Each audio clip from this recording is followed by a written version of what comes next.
Hey, what's up, guys? Vigilant Texan here. Today, my most important video of the year. Man was not designed to eat animals. Thou shalt not kill and eat. It is the glory of Elohim to conceal a matter, but the honor of kings is to search out that matter. What matter is it that he has concealed to the masses in these end times? And boy, it just feels like here lately, it's just one thing after another that keeps being revealed.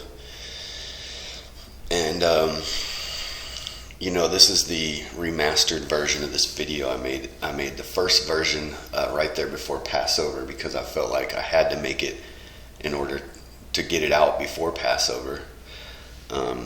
But the quality was not that great. My dog was running around. I was recording in the living room and not in here. And didn't have a good mic. And the video suffered the consequences. I also decided I didn't think I want the background music. So anyway, hopefully this time will be much better production. So this is the remastered version of a very important message for the year. What is the main premise? Well, I believe that man was never meant to eat animal flesh, and that the first 5 books of the Bible were not directly dictated to Moses face to face on Mount Sinai, as the rabbis would have you believe, and that only the 10 Commandments and their proper intent, possibly the creation story, the patriarchal tree, were most likely what were on the tablets, was just the 10. I believe that the Mount Sinai account of Moses receiving the commandments could definitely still have been, but they were not the first 5 books, especially Leviticus, Numbers. Also, you might have got the instructions for the tent of meeting, the tabernacle, where the pure oblations would have been offered by everyone, not just the priests. The sacrificial system was added later by evil priests in Babylon, the same ones that brought back the Talmud. And that our Messiah, Yahusha, as most people know as Jesus, was not a meat eater, and neither were any of his disciples. And I believe that this commandment, you do not murder, thou shalt not kill, pertains to animals as well. It includes anything that bleeds and breathes and therefore has a soul, or a nefesh. If it breathes the breath of life, then you kill it, then that's murder. I mean, there are circumstances where you would have to defend yourself or your property from destruction by an evil beast, and therefore you would need to defend yourself, but definitely to sacrifice one for your own. We're going to get into it here. The life is in the blood. The covenant with man and beast is with man and beast. It includes anything with the soul. This also means that anything killed against its will is therefore sacrificed. And anybody who then eats of that sacrifice is partially to blame for that being's death and guilty to a degree as well. Okay? This is why abstaining from things sacrificed to idols was always such a problem in Israel, because any animal killed against its will, especially in a temple, would be sacrificed to a false god. When the whole world around you is practicing it, this is what was going on at the time, it was hard for them not to learn the ways of the heathen and worship Yah the way the heathen worshiped their gods. It's also why they had to say multiple times not to eat anything that had died in the field or were strangled, because they knew it was wrong to kill and eat, but they still wanted to eat, because flesh is very, very addicting. So what I'm talking about here, I touched on there just a little bit, is the problems in the Bible that Abba had with his children. As many times as he would give them the commandments and tell them the right things to do, they would immediately turn around and do the things that the heathens were doing and worship him the way they worship their gods. It's highly documented in the scripture. The way the Bible is presented, the small 66 books, and the things that have been taken out, they really minimize the whole not eating animal aspect. And as I'm going to show later, they actually even throw in some of their own pro-flesh eating scriptures, like some of the ones that the Saint Paul wrote. And of course, Paul's book's propped up by the Catholic Church because he adopted a meat-eating regime. Now, this is a tough pill to swallow for anybody who believes in the traditions of 95% of the world's religions, right? You can look at all of the religions of the world, and nearly all of them adhere to some sort of a meat-eating diet. There's very, very few vegans or vegetarians in the world. Now, I'm also going to touch on some common questions that come up every time I suggest this, because anyone who is a real scripture lover and knows their Bible well and ancient scriptures immediately has these questions. Well, wait a minute. And so I'm going to answer some of those, but I'm going to bring a lot of evidence today, and none of it's me. I'm not making any of this up.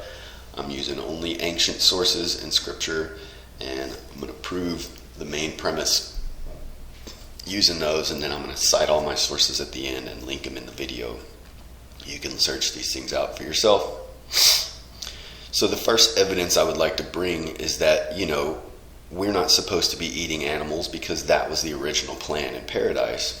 In the Garden of Eden, they didn't eat animals. And one of the things that I came across as I've been studying scripture, I would say, once I got the Bible kind of figured out, maybe 8 to 10 years ago, what I had debunked Christianity and figured out that we were supposed to be keeping the commandments, and great revelation to me and all that. But then I kind of went on a journey of studying everything outside of the Bible, all the things that I thought had been taken out, all the books that they said had previously been scripture, and everything written in and around the first century, and studying everything that was written around the time when Messiah was here, and all the ancient religions and all the ancient priesthoods and all the different occult and pagan things and everything about Satanism. And I told Abba just to pour out his knowledge on me, and I think that part of that was just him just showing me which scriptures to devour and which books to read, and using his Holy Spirit to show me what was inspired and what isn't. And this is, I noticed there were a lot of different stories of the garden and Cain and Abel and Adam and Eve, and this is from the Cave of Treasures, and it's a description of what they fed on when they were in paradise or had just recently been kicked out. A description of Adam and his progeny. It says, "They suffered neither toil nor fatigue, they had neither seed time nor harvest, but they fed themselves with the delectable fruits of glorious trees of all kinds, and they enjoyed the sweet scent and perfume of the breezes which were wafted forth to them from paradise. And thus they lived, those holy men, who were indeed holy, and their wives were pure, and their sons were virtuous, and their daughters were chaste and undefiled. And in them there was no rebellious thought, no envy, no anger, no enmity. In their wives and daughters there were no impure longings, and neither lasciviousness, nor cursing, nor lying was heard among them.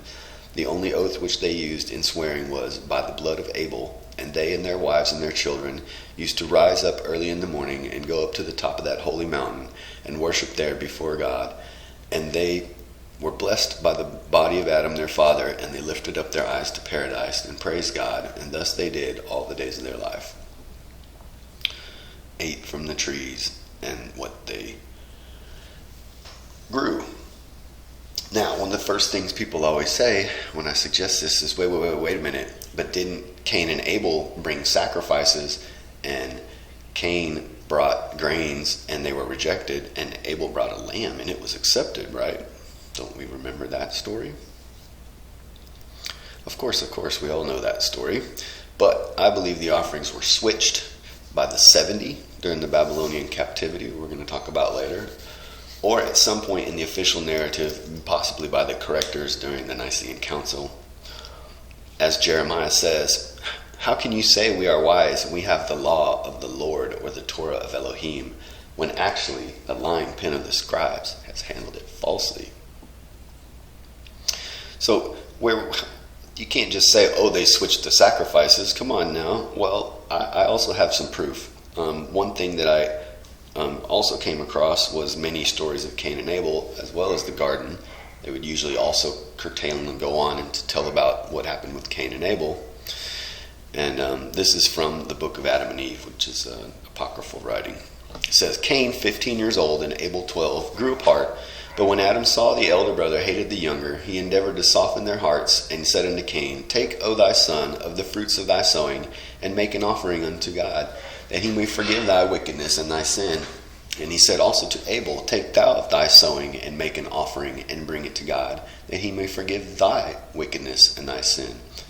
Then Abel hearkened unto his father's voice, and took of his sowing, and made a good offering, and said to his father Adam, Come with me, and show me how to offer it up. And they went up, Adam and Eve with him, and showing him how to offer his gift on the altar.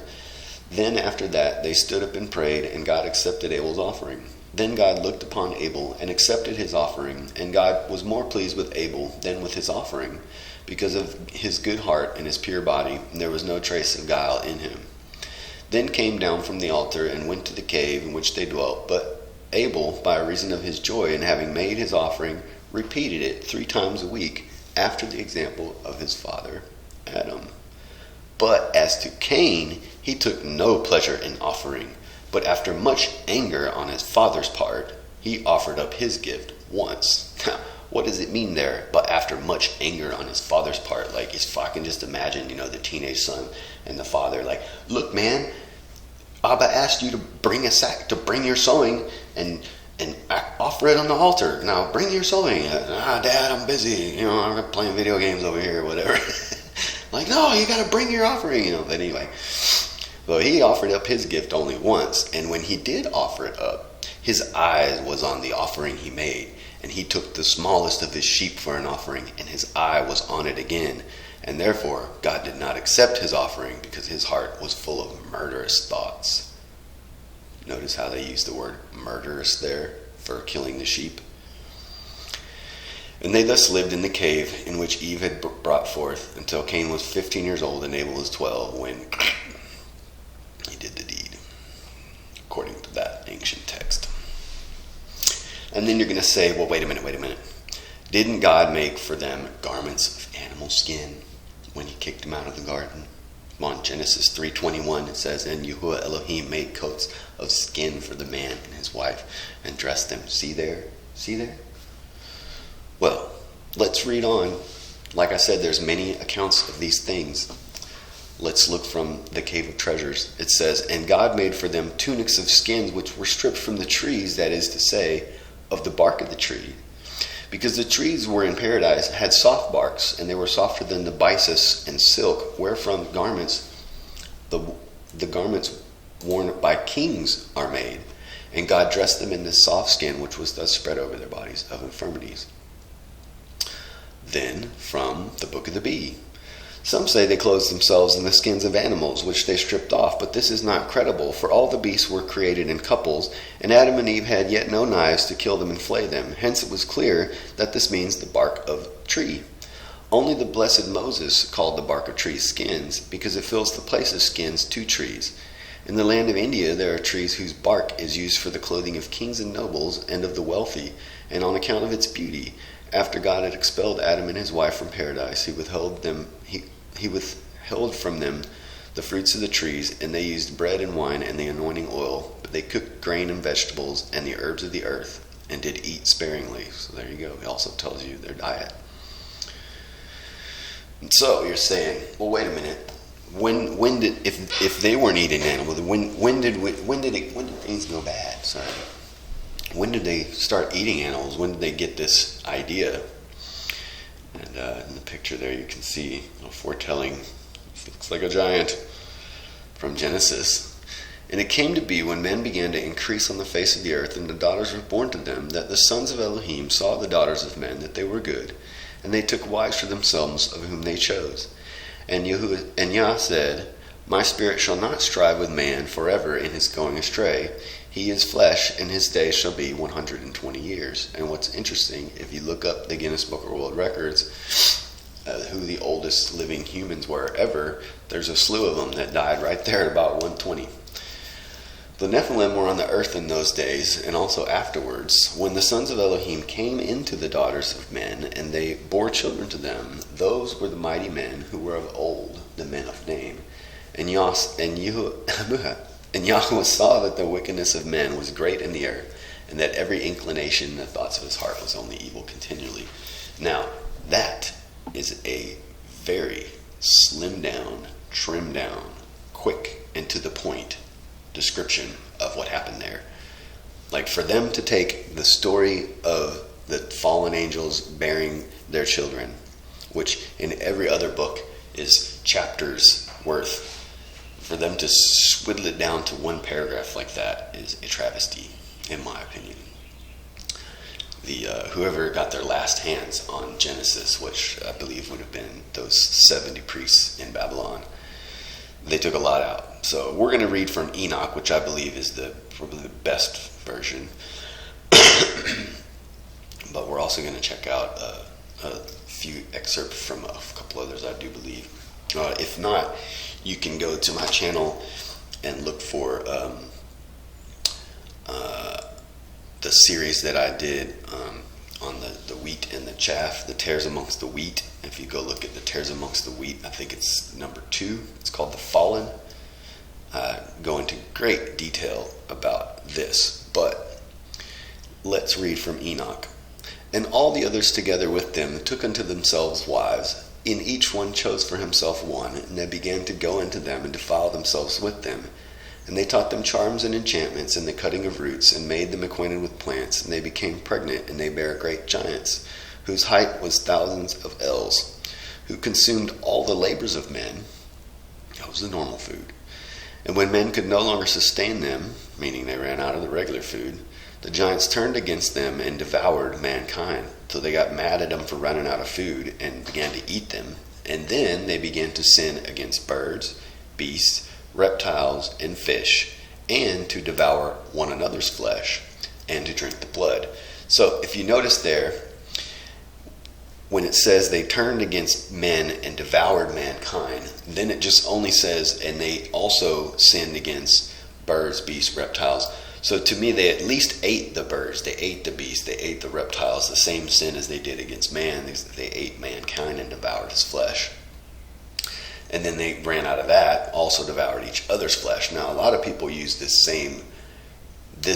same scripture here to say that this sin was them fornicating with all those things, and that by doing that, they bred inbred birds and beasts and reptiles and strange fish, and possibly that was how the dinosaurs came to be. And I can get down with that. I can believe that too. I mean, I could see that happening as well. We're told that these demons, these fallen entities, are very much slaves to the fleshly desires, that they're always craving and ravenous of blood and sex and everything the flesh desires. So I could definitely see that. But this is where the whole eating animals came into everyone's ideas. Before that, as we saw in the accounts, there was none of that going on. But then this happened, and this was during the time of Jared, after Adam had died. So these angels waited. They didn't try to pull it off when Adam was still alive. He was a righteous king, so that would have been a great 1,000 years to live when Adam was here. I believe that would have been a great section of time there where everything was peaceful. It's more like paradise. But anyway, then the fallen angels take their fall in here. And Uriel said to me, Here shall stand the angels who have connected themselves with women, and their spirits, assuming many different forms and defiling mankind, shall lead them astray into sacrificing to demons as gods. Bam, sacrificing means killing, right? Here shall they stand till the day of great judgment, in which they shall be judged till they are made an end of. Then Enoch later, when he's retelling this during his story of mankind, again, and we're going to touch on this one later, because he also predicts the going astray of the priesthood in this story of using animals as mankind. It says here, this is basically the same story of the fallen angels, but later in his retelling of it using animals. And again I saw a vision, looked towards the heaven, and behold, I saw many stars descend and cast themselves down from heaven to that first star, and they became bulls among those cattle, and pastured with them, amongst them. And I looked at them and saw, and behold, they all let out their privy members like horses, and began to cover the cows, or women, of the men, of the oxen, meaning the men. And they all became pregnant and bare elephants, camels, and asses. This would be the Nephilim. And all the oxen, or men, feared them and were frightened at them. And they, the Nephilim, began to bite with their teeth and to devour and to gore with their horns. And they began moreover to devour the oxen. And behold, all the children of the earth began to tremble and quake before them and flee from them. And again I saw how they began to gore each other and devour each other, and the earth began to cry aloud. So there we go. These were the same ones who were later worshipped as gods. Now, you might be thinking to yourself, this guy is using way too many extra biblical texts to make these points. Let's see some canon verses that support this truth. Show me in the Bible where it says we're not supposed to be eating animals. Okay, I got you. I'm going to hit you with a bunch of verses. Now, as we go through these, I want you to look for three things. Number one, evidence that plants should be our food, not animals. So scripture that supports the idea that we should be eating plants, not animals. Number two, evidence that Elohim, our creator, regards the life of beast as well as man, verses where it shows that those two are equally regarded or both regarded as life. Number three, evidence that the sacrificial system was not supposed to be in the scripture. So we're going to try to go in semi-chronological order, starting in Genesis 1, 29 and 30. And Elohim said, "See, I have given you every plant that yields seed which is on the earth, and every tree whose fruit yields seed, and to you it is for food, and for every beast of the earth, and the birds of the heaven, and all the creeping creatures on the earth, in which there is living being, every green plant is for food." And it came to be. So there's another example that was how it was supposed to be in the garden. Now, this is one of my favorite passages of scripture lately. When you first read it, sometimes people will use this to say, oh, look here, now it's okay for us to eat animals because it says anything that's alive. But as I'm going to prove to you, that really doesn't make sense the way it's worded. And when you put it together with all the other scriptures that also suggest we're not supposed to be eating animals, it makes a whole lot more sense here that he's making his covenant with all life, with all living sentient beings. Now let's think about this in context before we read it here. So the fallen angels come, they mate with the women, the Nephilim are killing and eating and then setting up themselves to be worshipped as gods. They've got people coming in, bringing in their unblemished animals, sacrificing them up, and sharing them in these feasts and orgies to these gods who are just teaching evil to men, having everyone hungry for flesh and sex, and doing all these worshiping these pagan gods in these ways, these occult, all that stuff had started.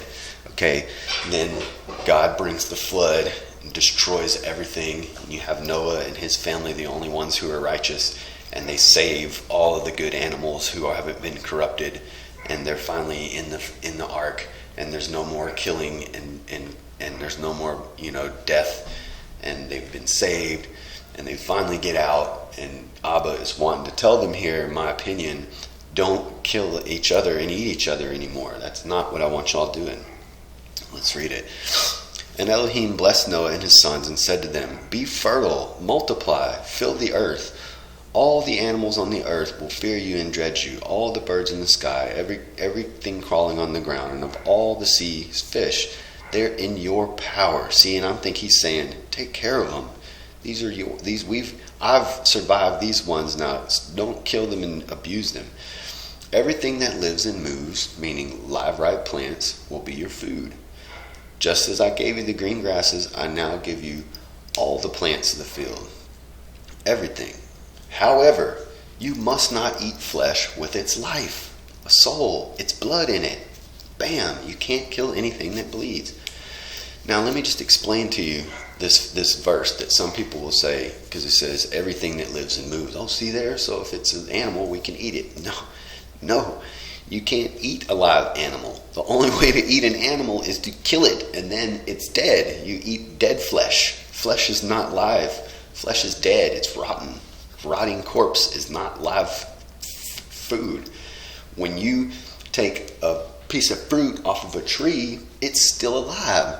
It's still good and live until it goes rotten. If I cut some of these greens off of my indoor garden right here, those greens are still alive. They have not died until they start to wither and die. That is live food. Choose life, people. Don't eat death. You don't eat death. If you eat death, you bring death into your life. Anyway, now he goes on to say, I will surely demand your blood for a human life, and from every living thing I will demand it. Boom. Elohim said to Noah and his sons with him, I'm now setting up my covenant with you, with your descendants, and with every living being with you, with the birds, with the large animals, with the animals of the earth, living in the ark with you. I set up my covenant with you all, so that never again will all life be cut off by floodwaters. There will never again be a flood to destroy the earth. Now, when you read it in that context and you understand that, it makes so much more sense. But of course, they immediately, split. And Nimrod, Cush begat Nimrod. Next thing you know. Anyway, Proverbs 12:10, the righteous regards the life of his beast, but the compassion of the wrong is cruelty. Jonah 3:8, but let man and beast be covered with sackcloth, and call mighty to Elohim, and let each one turn from his evil way and from the violence that's in his hands. Ecclesiastes 3, for the event of the sons of men is also the event of beasts. Even one befalls them, as one dies, so dies the other. Indeed, they all have one breath, the breath of life. Man has no advantage over beasts, for all is futile, all are going to one place, all came from dust, and all return to dust. Hosea 2, and in that day I shall make a covenant with them, and with the beasts of the field, and with all the birds of the heaven, and with the creeping creatures of the ground, when bow and sword and battle I break from the earth, and I shall make them lie down in safety. So speaking of Messiah's return, there will be no killing in the millennium. That's another thing people don't understand. These people trying to say there's going to be a priesthood and a sacrificial system brought back in. Of course, the only people suggesting that are the rabbis who put the original sacrificial system in there. But no, I'm sorry, no death in the kingdom. Remember, the lion will eat straw with the lamb.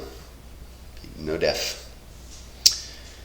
Unfortunately, rude awakening for some. Psalms 36. Oh, Yah, your kindness is in the heavens, and your trustworthiness reaches to the clouds. Your righteousness is like the mighty mountains. Your right rulings are a great deep. O Yahuwah, you save man and beast. Is it Yahuwah? Is it Yahuwah? I don't know. Sometimes I feel like saying Yahuwah. Sometimes Yahuwah sounds better. It's just 4 letters is all we get. Just little kids trying to figure it out. Abba.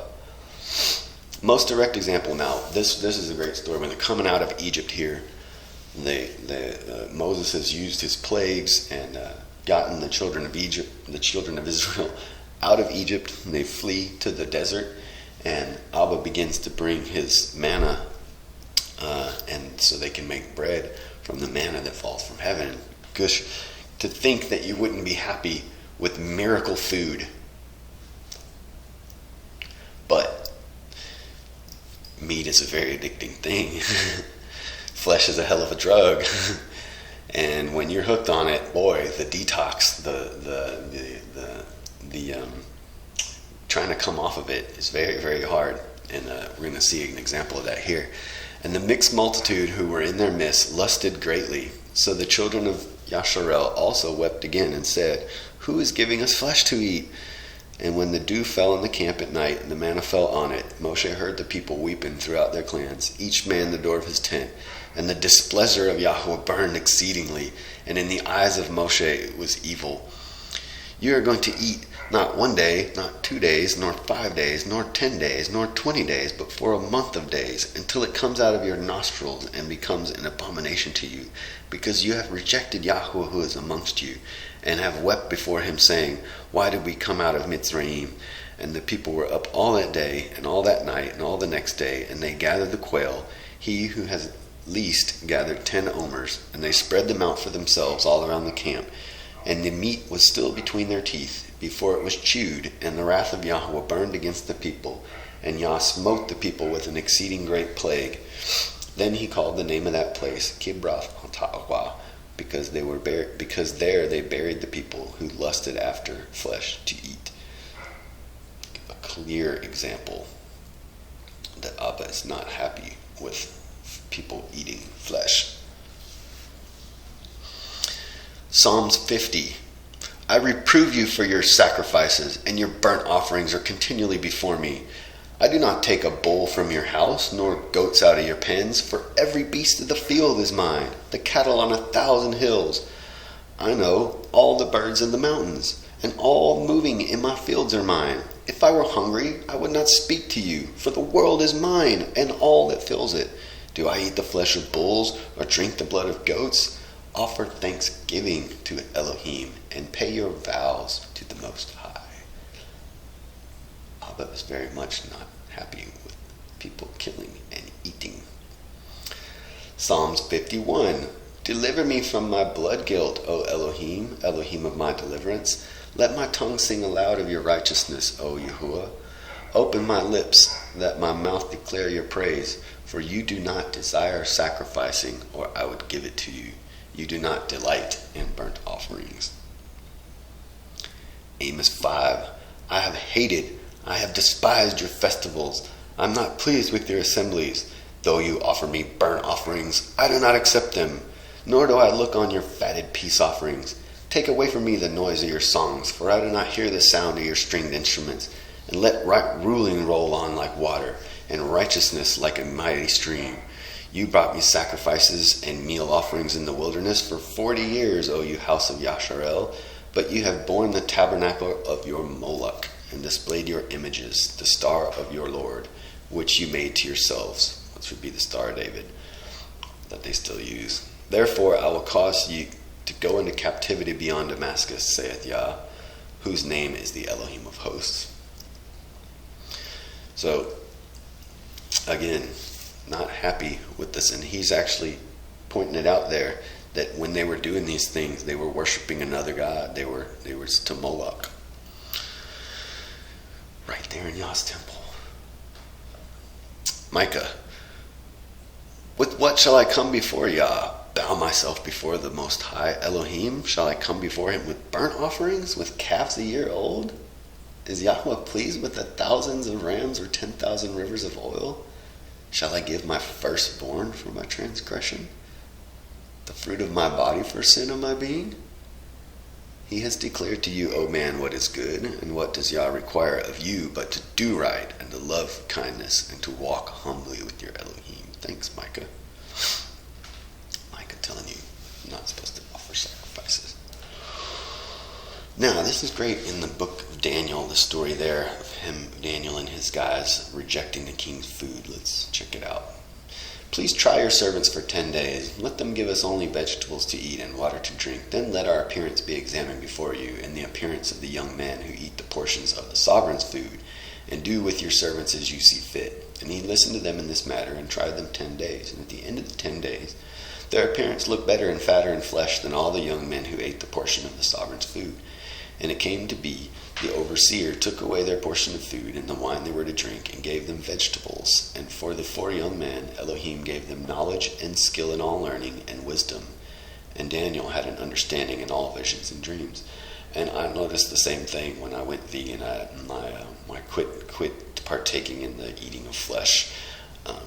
My knowledge and understanding in all other areas of things began to accelerate as well. And it's interesting that he said there their appearance looked better and after only 10 days. And I can tell you for a fact that is true. I know friends of mine who decided to try going vegan, and within just a matter of weeks their skin began to really look more healthy, because a lot of times if you eat tons of animal fats and animal products with every meal, your skin gets real kind of puffy and red a lot of times, and just irritated real easy. It's real taxing on your dermis.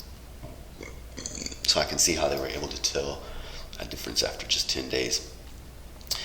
And Daniel says, and after 62 weeks, Messiah shall be cut off and have not, and the people of a coming prince shall destroy the city and the set apart place. And the end of it is with the flood, and the wastes are decreed, and fighting until the end. And he shall confirm the covenant with many for 1 week, and in the middle of the week he shall put an end to sacrificing and meat offerings, and on the wing of abomination he shall lay waste, even unto the complete, and that which is decreed is poured out on the one who lays waste. And the Messiah succeeded.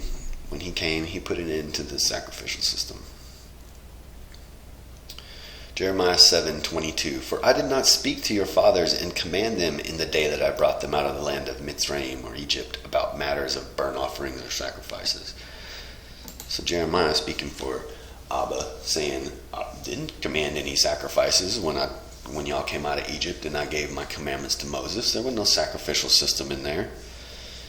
Jeremiah 16. For my eyes are on all their ways, and they have not been hidden from my face, nor has their crookedness been hidden from my eyes. And first I shall repay double for their crookedness and their sin, because they have defiled my land with the dead bodies of their disgusting matters, and have filled my inheritance with their abominations.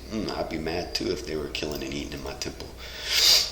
O Yahweh, my strength and my stronghold and my refuge, in the day of distress the nations shall come to you from the ends of the earth and say, our fathers have inherited only falsehood, futility, and there's no value in them. What can I say? This is what I was taught in church. My parents taught me to eat animals. This is all I've known my whole life. I had no clue. Not my fault, right? I didn't know. Well, if you didn't know, now you know.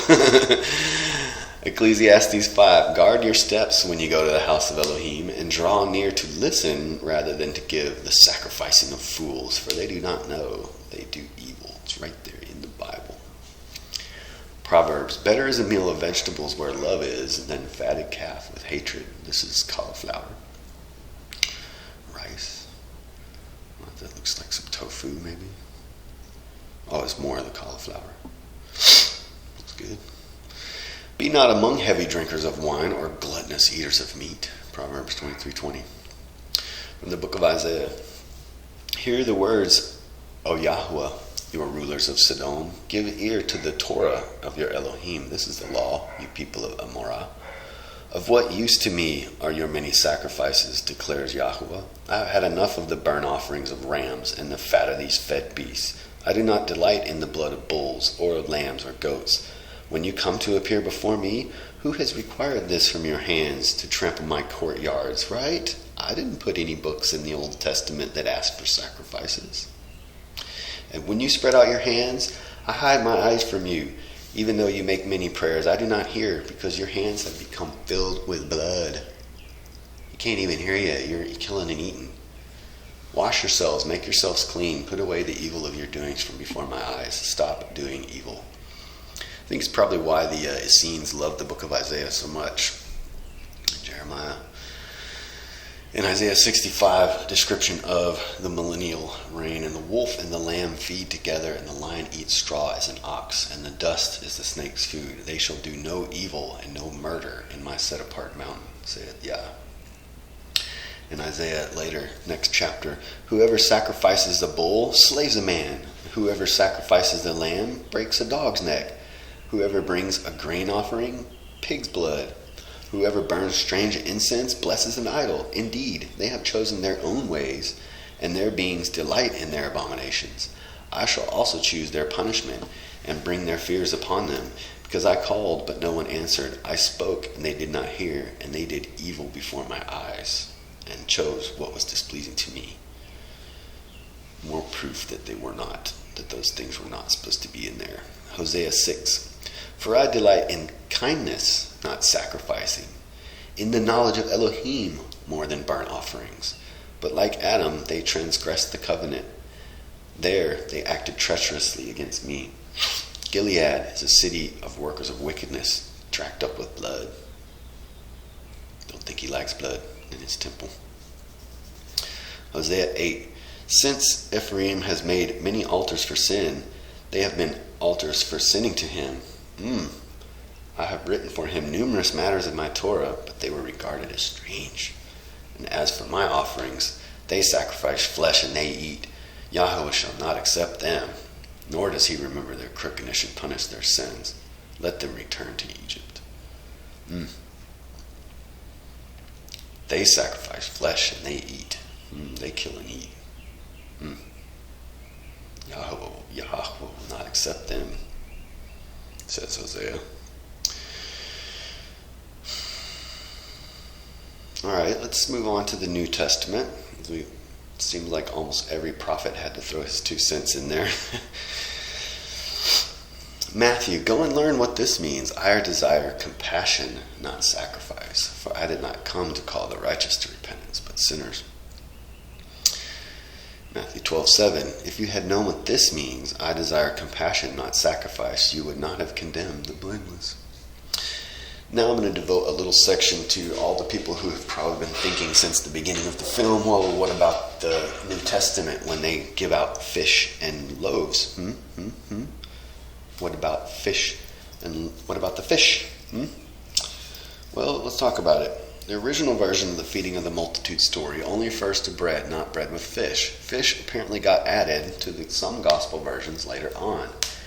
This guy, Keith Akers, did a whole article on it. I'm going to use a little bit of the stuff he put together. He did it very well. He points out the existence of the different versions of the biblical story. The feeding of the 5,000. He says, if you look at the accounts of the same incident, for example, the early church fathers who also talk about these stories, Irenaeus mentions the feeding of the 5,000, Eusebius also mentions it, and Ornobius, another early church writer, also discusses the feeding of the multitude, the miraculous feeding. And in every case, they discuss the bread, but they do not mention anything about fish. So what he's saying is that this story was not only in just the gospel, but there are these 4 other early church fathers or writers who also covered that story, and none of them mentioned fish. And later in Matthew 16:9, do you not perceive, do you not remember the 5 loaves for the 5,000 and how many baskets you gathered? Doesn't mention fish in there. And then in Mark 8, and they reasoned among themselves, saying, it's because we have no bread. And when the Messiah knew it, he said unto them, why reason ye because ye have no bread? Perceive ye not, neither ye understand? Have your hearts yet hardened? Having eyes, see ye not? Having ears, hear ye not? Do you not remember when I brake the 5 loaves among the 5,000, how many baskets full of fragments you took up? And they said unto him, 12. And when the 7 among the 4,000, how many baskets full of fragments you took up? And they said 7. And he said unto them, how is it that you do not understand? Again, another example, bread but no fish. Irenaeus, who lived in the 2nd century, described the detail of the miracles of the multitude being fed. No mention of whatsoever of fish. Same with those other guys, as I said earlier. So because of this, the fish hadn't been inserted into the Greek manuscripts yet until the Nicene Council, when the Correctors got their hands on it, I believe. So as it now stands in the New Testament Gospels, the bread is everywhere present, but the fish only sometimes. This strongly suggests that the original tradition was about the distribution of bread, not bread and fish. And in the case of Matthew, the insertion of the fish becomes obvious because the editors of Matthew changed the original story to include the fish, but forgot to change the backward reference later, as we just read earlier. And also an important observation is that the fish symbol was also a very important occult symbol at the time. And sorry, I got a reply to my son here asking me a question. That the fish, it was the age of Pisces, and the, since they were all into this mystery Kabbalah stuff, that could have been very well why they tried to bring in the fish also, because it was the time of Pisces. In any case, it's not where you've been, but where you're going. As the saying goes, many of us have changed our diet upon adopting a spiritual path and converting to a new religion. And while several of the disciples are described as being fishermen, and there clearly are a few references to fish in the Gospels, we find the Messiah saying to his new friends, "Come, follow me, and I will make you fishers of men," people's souls, not fish. So rather than remaining fishermen and perhaps operating some imaginary Jesus Fish Company of Galilee, right, as they might suggest to us in Sunday school, some sort of lifelong career as fishermen. In other words, rather than that, what we see in the story is we find these individuals adopting a new spiritual path, transforming into disciples, and eventually becoming spiritual teachers, not fishermen, giving up their ways. Then we have in Acts, whenever they're trying to figure out what laws they need to have for the Gentiles to be able to come and worship in the temple. I think it's very clear here. You listen from Acts 15. "But what we write unto them is to abstain from the defilement of idols, from whoring, from what is strangled," right? Don't eat what's been strangled, "from blood, and you abstain from what is offered to idols," meaning anything that's sacrificed, "and blood, and what is strangled, and whoring. If you keep yourselves from these, you should do well, be strong." Now, if you just go back and read that, you'll notice he mentioned the three things twice. Double confirmation. He says, abstain from the defilement of idols. He said idols once. Whoring, said whoring once. What's strangled, something that died in the field, you don't eat that. And from anything that bleeds, okay, from blood. You abstain from what's offered to idols, okay, anything that's been sacrificed in the temple to one of these pagan gods, okay, don't eat that. And from anything that bloods, again, nothing with blood. And again, what is strangled, anything that died of its own, somebody strangled it, okay, or it's died of its own in the field. Oh yeah, and of whoring, again, no whoring. It's because the reason, here's why. People don't want to admit it, but even then, all the way up to the time of the Messiah, the old gods were still being worshipped. The old gods were worshipped all in Egypt, all in Greece, all in Rome. You can go back and look at their rituals that they performed, and they were all killing and sacrificing to these pagan gods in the temples, and they were having orgies as part of the thing. They kill, they do the sacrifice, they have a big feast, and then they play a bunch of music, and everyone, and it's a big orgy. And so that's what they didn't want to be in Yah's house. So they had these specific instructions twice. We're not going to be doing any whoring up in here. We're not going to be killing anything. You don't be eating anything that bleeds. You don't eat anything that was sacrificed in any of these other temples. And nothing that's been strangled in the field. You got to come in here pure to worship with us. In Romans, it is good not to eat meat or drink wine, nor do whatever by which your brother stumbles. Revelation 2, there are some among you who hold to the teachings of Balaam, remember it's saying, people who are still doing this, who taught Balak to entice the Israelites to sin, right, so that they ate meat sacrificed to idols. It's talked about all throughout that this was what went wrong during the first temple. He tells them to curse them, and he can't do it. He blesses them instead, but they use their temple worship to their pagan gods, and all these good-looking women and these big feasts, and eventually the Israelites are like, man, that looks like a party over there. We'll check out this party, guys, and then, that looks like a delectable, piece of meat. And boy, once you've tried meat, it's very addicting. Next thing you know, it's a big old feast. We better at least go eat. And, some good-looking women around here, and that's how they got to them. And it's even spoken about in Revelation that there are still those eating those things which were sacrificed to idols. Man, it says right there, meat sacrificed to idols. So that ends the evidence from the canon, which is the small 66-book Bible that we have today. But you only have to look at the books that were removed to find all sorts of more evidence. So I'm going to look at that, at the early writings of the first century, as well as other ancient texts and scripture elsewhere in the world, to prove that there's always been a remnant that did not kill and eat, and that has been the message of our Creator from the garden on. The Manichaean Gnostics were known for vegetarianism. The prophet Mani's parents were followers of the Elkosites, which were a slightly later Jewish Christian sect related to the Ebu Knights. In the book of Matthew, in the Syriac Aramaic manuscript, during the 1st century AD, the Essenes were one of the three main branches of Judaism.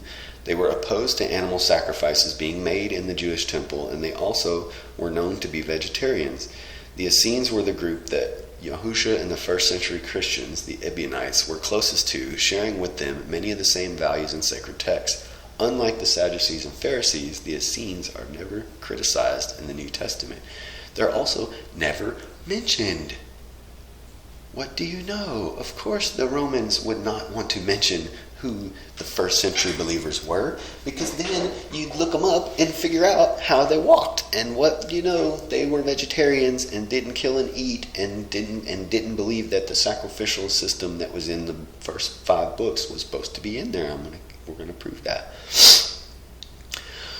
Woe to you, teachers of the law and Pharisees, you hypocrites! You are like whitewashed tombs, which look beautiful on the outside, but on the inside are full of the bones of the dead and everything unclean. Compared to regular Matthew 23. In the same way, on the outside you appear to people righteous, but on the inside you're full of hypocrisy and wickedness. So that little line there may have been changed in the regular version. This is full of the bones of the dead and everything unclean. So I don't remember exactly how it is in the regular Matthew, but here's an excerpt from a sermon by Simon Peter Kepha, recorded in the Recognitions of Flavius Clement, where he's speaking about demon possession and how it's related to meat consumption. Therefore, by immoderate eating and drinking and lust, they urge men on to sin, the demons, but on those who entertain with the purpose of sinning, who, while they seem simply desirous of satisfying the necessary cravings of nature, like I'm just hungry, they end up giving opportunity to the demons to enter into them, because through excess they do not maintain moderation. And for as long as the measure of nature is kept, the legitimate moderation is preserved. The mercy of Yah does not give them liberty to enter into men, but when either the mind falls into impiety or the body is filled with immoderate meat and drink, then, as if invited by will and purpose of those who thus neglect themselves, they receive power just as those who have broken the Torah of Yah. So according to him, you can invite demons in your life just by not moderating your meat and alcohol intake. Interesting. This is an excerpt from ancient Gnostic, actually I think it was Rosicrucian. Look at that, I even spelled it wrong. This is supposed to be Rosicrucian.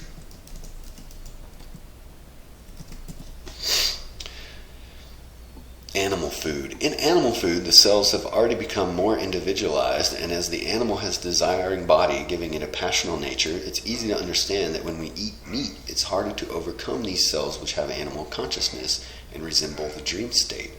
It's also that such particles will not stay long in subjection. Hence, a meat diet requires larger quantities and more frequent meals than the vegetable or fruit diet. What do you know? I only eat 1 meal a day. If we should go one step further and eat the flesh of carnivorous animals, we should find ourselves hungry all the time. For those cells have become exceedingly individualized and will therefore seek their freedom and gain it so much quicker. An excess of meat is burned up, but leaves poisonous uric acid, and is being more and more recognized that less meat we eat, the better it is for our well-being.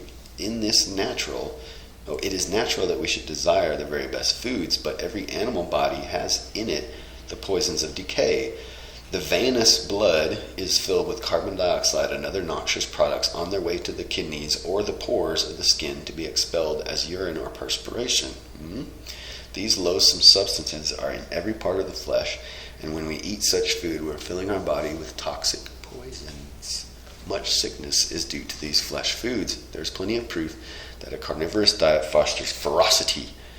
We may mention the well-known fierceness of the beasts of prey, while the prodigious strength and docile nature of the ox, elephant, and the horse show the effects of an herb diet on animals. I've also switched both my dogs to vegan diet, and they have also both become much more chill, much less crazy at mealtime. You'll also notice that people who are really addicted to animal products will freak out if they or if their meal time is put off, or especially if they, let's say they missed lunch and then, oh my gosh, dinner's running late, you'll see full-on freak out. Right? It's like, I could care less. I'm like, what time's dinner? 7, 8, 9, 10, who cares? As soon as we adopt a vegetarian diet, we escape one of the most serious menaces of health, the putrefaction of particles of flesh embedded between the teeth. Fruits, cereals, and vegetables are, from their very nature, slow to decay. Each particle contains an enormous amount of ether, which keeps it alive and sweet for a long time, whereas the ether which interpenetrates the flesh and composes the vital body of an animal was taken away with the spirit thereof at the time of death. Thus the danger from infection through the vegetable food is very small. Many of them are actually antiseptic at a high degree. What I was saying earlier, you eat it while it's still alive, it's good for you. If you eat it after it's dead and decaying, it's bad for you. The apple, this applies particularly to the citrus fruits, oranges, lemons, grapefruits, etc. Not to speak of the king of all antiseptics, the pineapple, which I love. Just ate a big one this last week. Instead of poisoning the digestive tract with the putrefactive elements as meats do, fruits cleanse and purify the system, and the pineapple is one of the finest aids to digestion known to man. It's far superior to pepsin, and no cruelty to sentient life is used to obtain it. Some modern nutritionists advise the full benefits of these citrus fruits should not be mixed with other fruits. Interesting.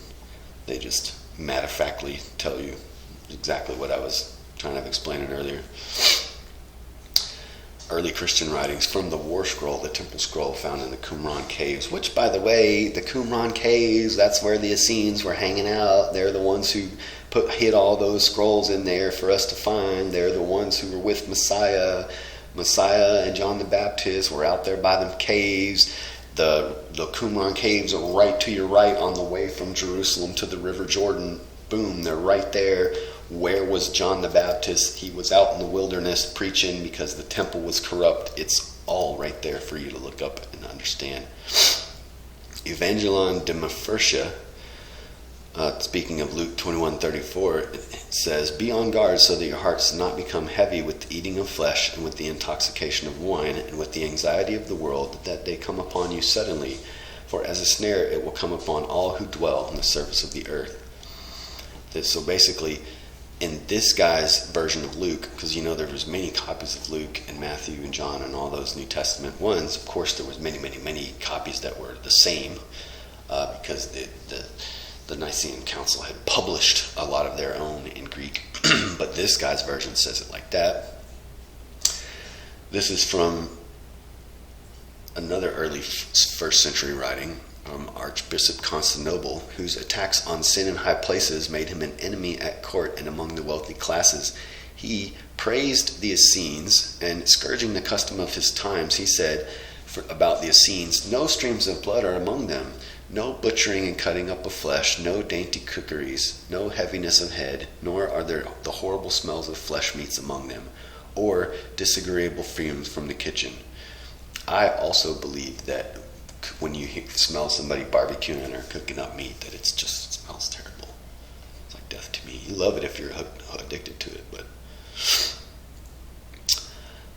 the Nag Hammadi Gospel of Thomas portray Messiah naming vegan James as the arbitrator of the controversy after he is gone. Yahusha regards Yaakov as a genuine representative of the divine values. The disciples said to Yahusha, "We know that you will depart from us. Who is it that shall be great over us?" Meaning after he's gone. And Yahushua replied to them, "In the place where you are to go, go to James the just, for whose sake heaven and earth come into existence." That is from the Nag Hammadi version of the Gospel of Thomas. Saint Gregory of Nazarene says, "The debauchery in meat meals is an infamous injustice." The Acts of Thomas, speaking about James, says, "That which he eateth is bread and salt, and his drink is water from evening to evening." Not wine, water. The Clementine recognitions show Peter attacking the animal sacrifices and prophesying that the temple would be destroyed because the priests persist in those sacrifices. This vegetarian Peter, consistent with his portrayal in the Ebu Knights Gospel, says, "We have ascertained beyond doubt that God is much rather displeased with the sacrifices you offer. The time of sacrificing having now passed away, because you will not admit that the time for offering victims is past. Therefore the temple will be destroyed, and the abomination of desolation shall stand in the holy place. In the Clementine homilies, I suggest you read them both, they followed the apostle in their customs of daily lustrations. They refused to partake of flesh or wine, taking as their pattern St. Peter, whose food was bread, olives, and herbs. From Pliny the Younger. Rome documents a lie in the New Testament. The progress reports of Pliny the Younger to Emperor Trajan. He describes inhabitants of Bithynia, an area which Peter has preached, as having returned to carnivorism and therefore using the animal sacrifices, that is, the taxable meat industry, after he has tortured and killed the followers of Christ. So he reports of them going back to carnivorism, which would prove that when Peter came and preached, he told them to get away from it.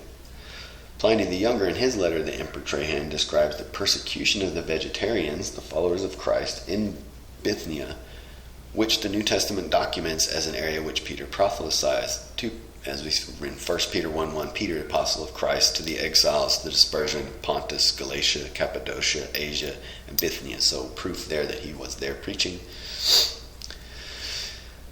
The Albigensian vegetarians from southern France, a religious group, were put to death by hanging in the year 1052 because they refused to kill a chicken.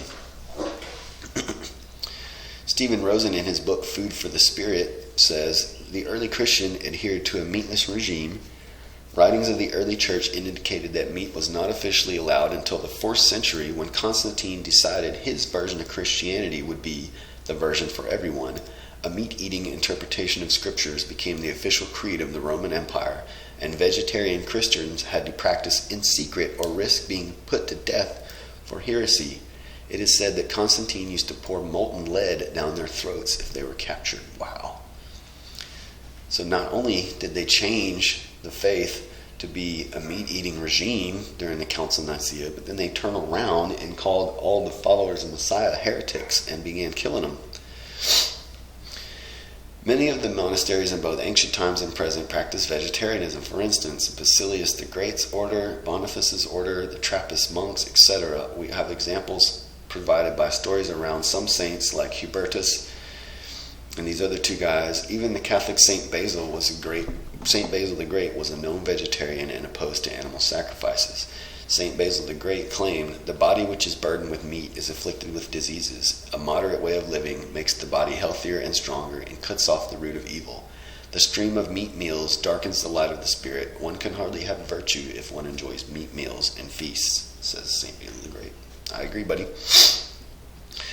There are biblical figures who were vegetarian. These include Adam, Enoch, Daniel, James, Brother Messiah, all the 12 apostles, according to historians. These are the lists of the places that we've already been over.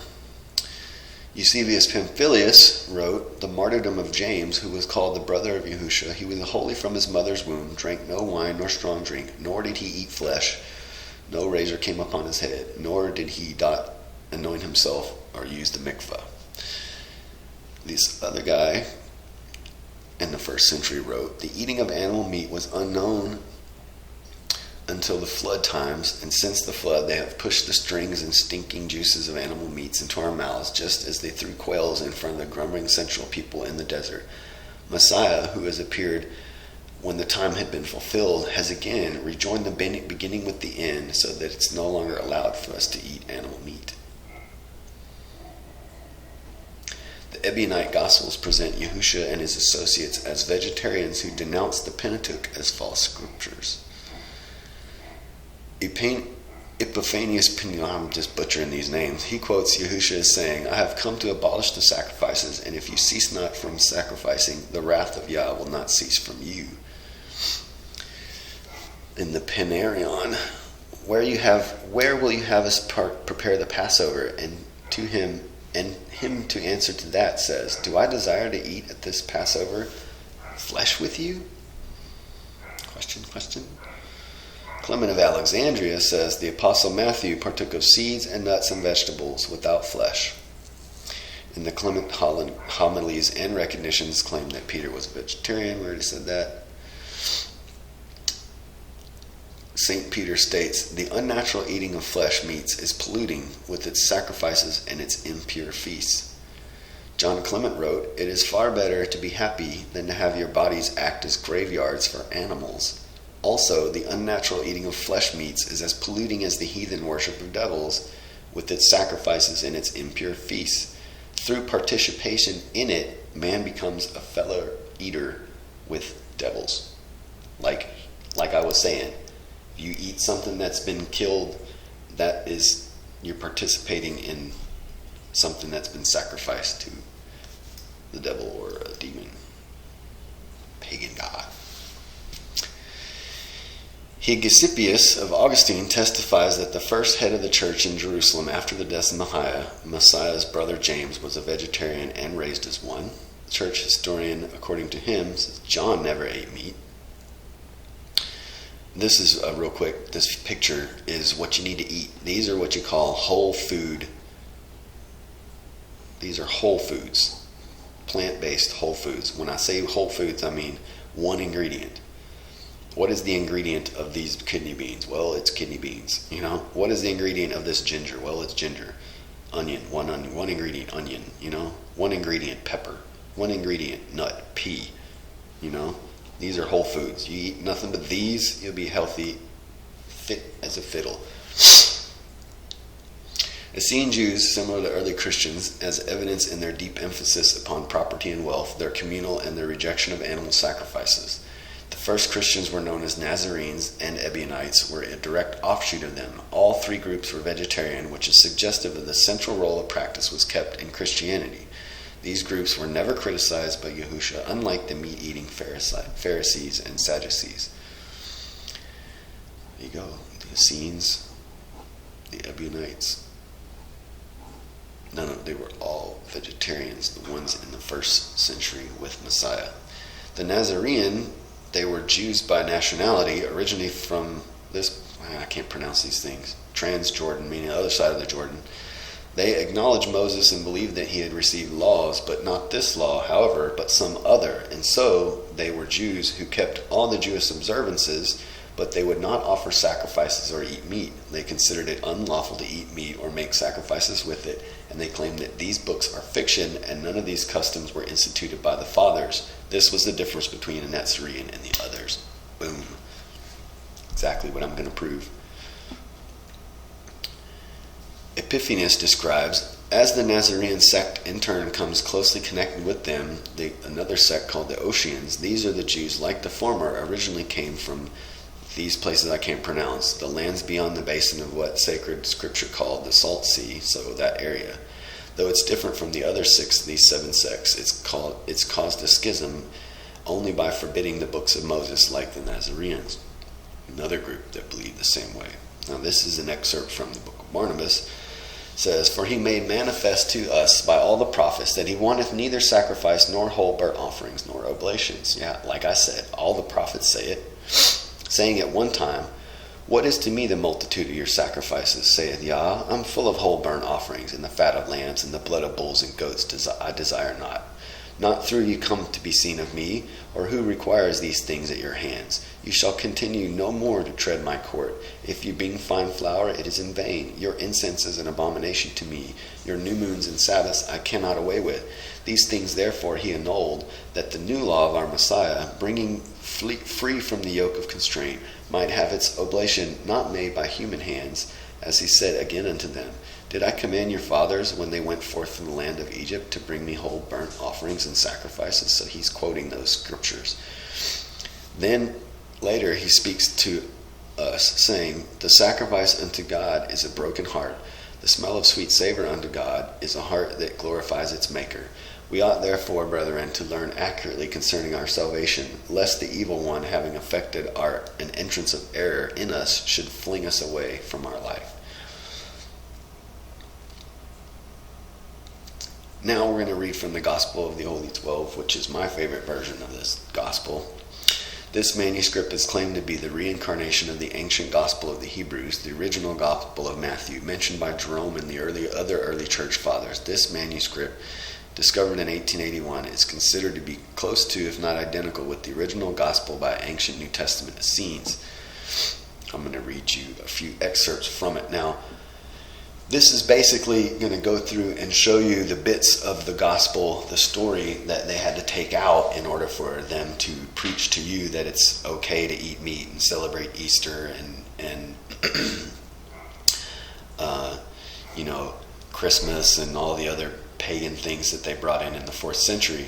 In order for all that to jive with the Messiah, they had to leave a bit of the story out, and I'm going to read to you the bits that they left out.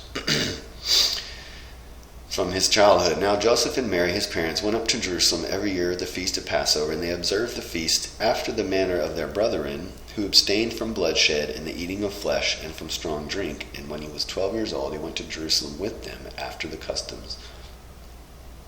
So they didn't, their brethren didn't do those things. And the same John had his raiment of camel's hair and girdle of the same about his loins, and his food was the fruit of the locust tree and wild honey. Because a lot of people will say, well, didn't John eat locust? No, it's actually the fruit of the locust tree. And to all spake, saying, keep yourselves from blood and things strangled, and from dead bodies and birds and beasts, and from all deeds of cruelty, and from all things gotten of wrong. Think ye the blood of beasts and birds will wash away sin? I tell you, nay, speak the truth, be just, be merciful to one another, and to all creatures that live, and walk humbly with your God. Bam. And it came to pass one day, when Yahushua had finished this discourse, in a place near Tiberias, where there were 7 wells, a certain young man brought live rabbits and pigeons that he might have to eat with his disciples.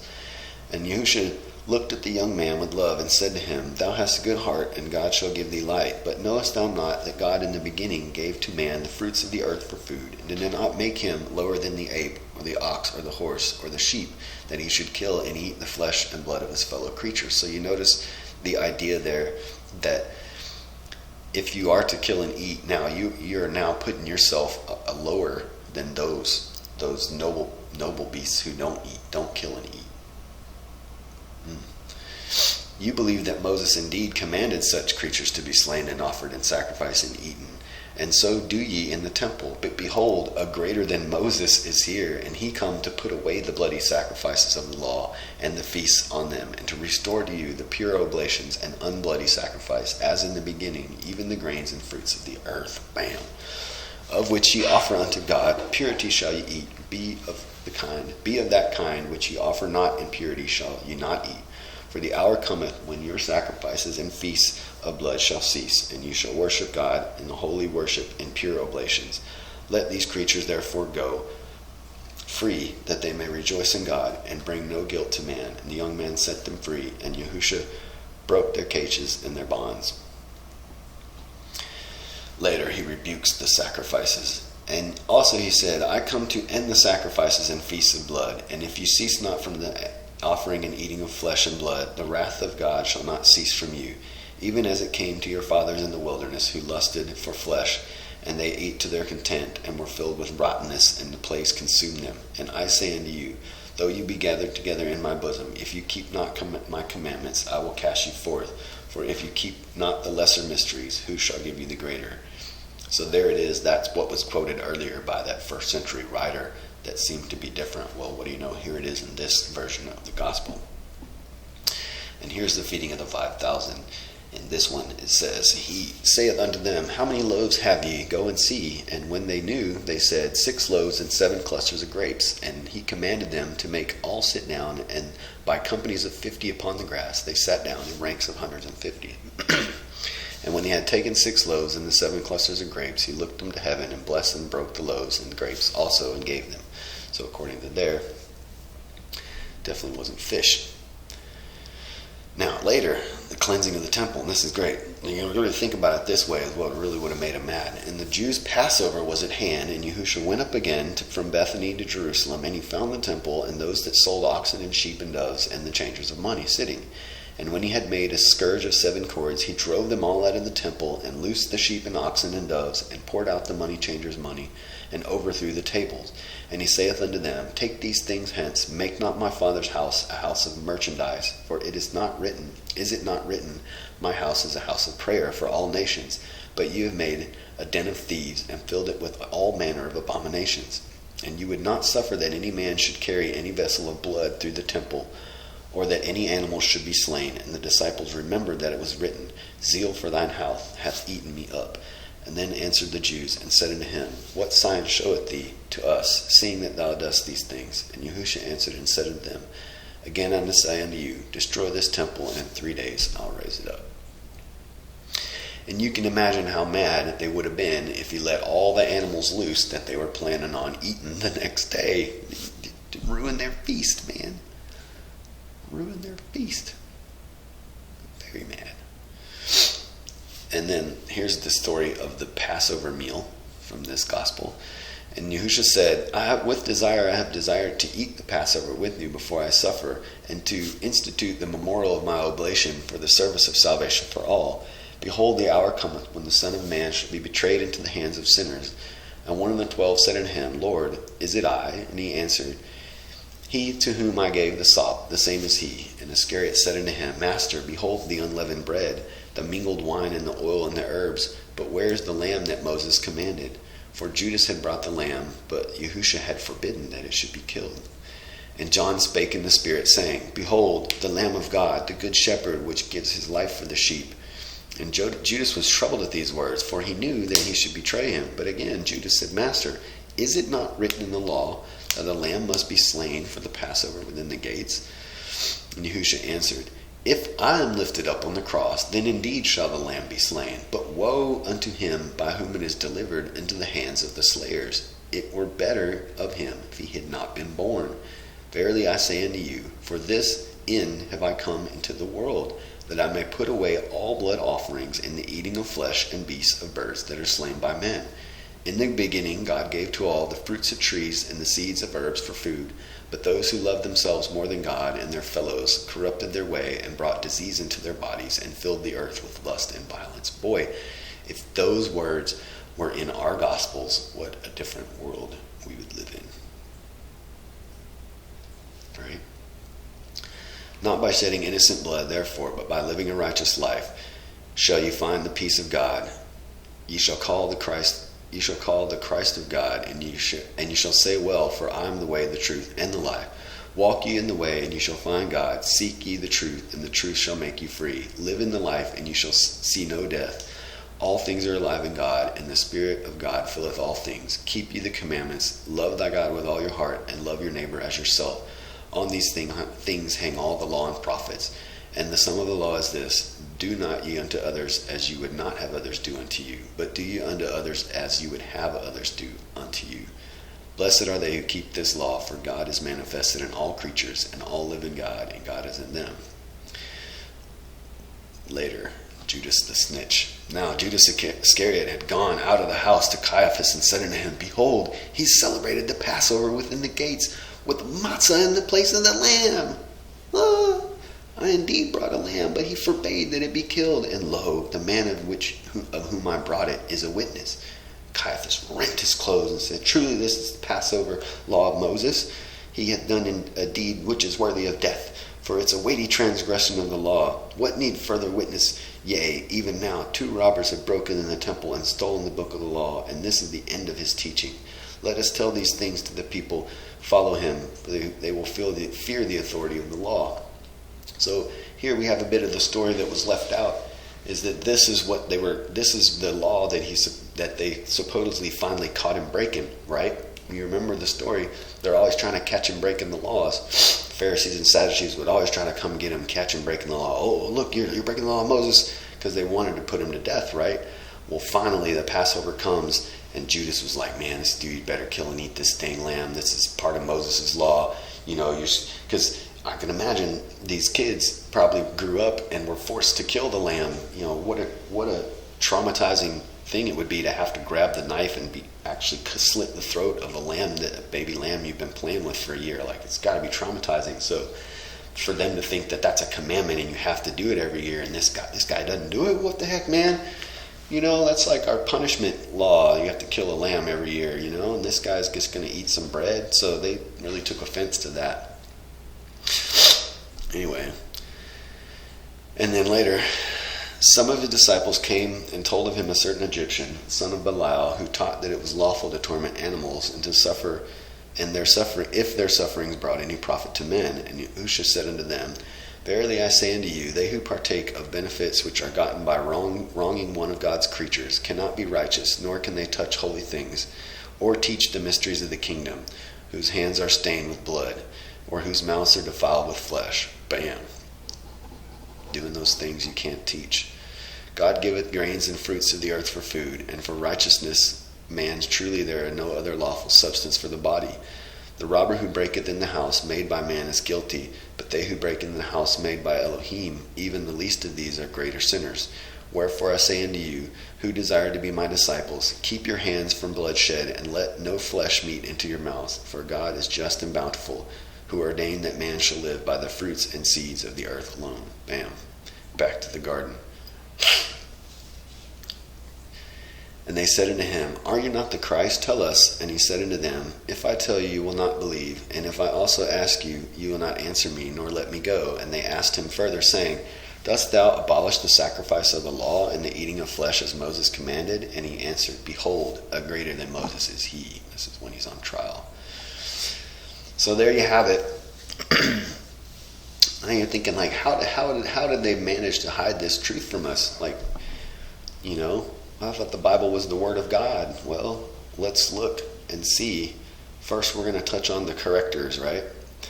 So, it is the position of the Essene Nazarene Church that this and other important Essene writings were systematically removed from common circulation when Gentile Christians gained dominance over the Hebrew saints in the early 4th century A.D., okay?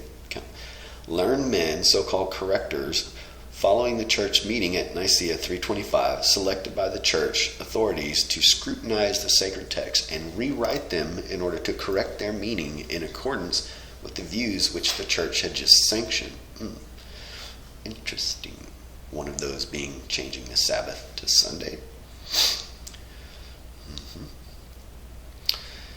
This first century writer said that after the Council of Nicaea, the manuscripts of the New Testament were considerably tampered with.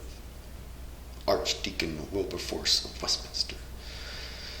Professor Nestle, in his introduction to the textual criticism of the Greek Testament, tells that certain scholars called correctors were appointed by the ecclesiastical authorities and actually commissioned to correct the text of Scripture in the interest of what was considered orthodoxy.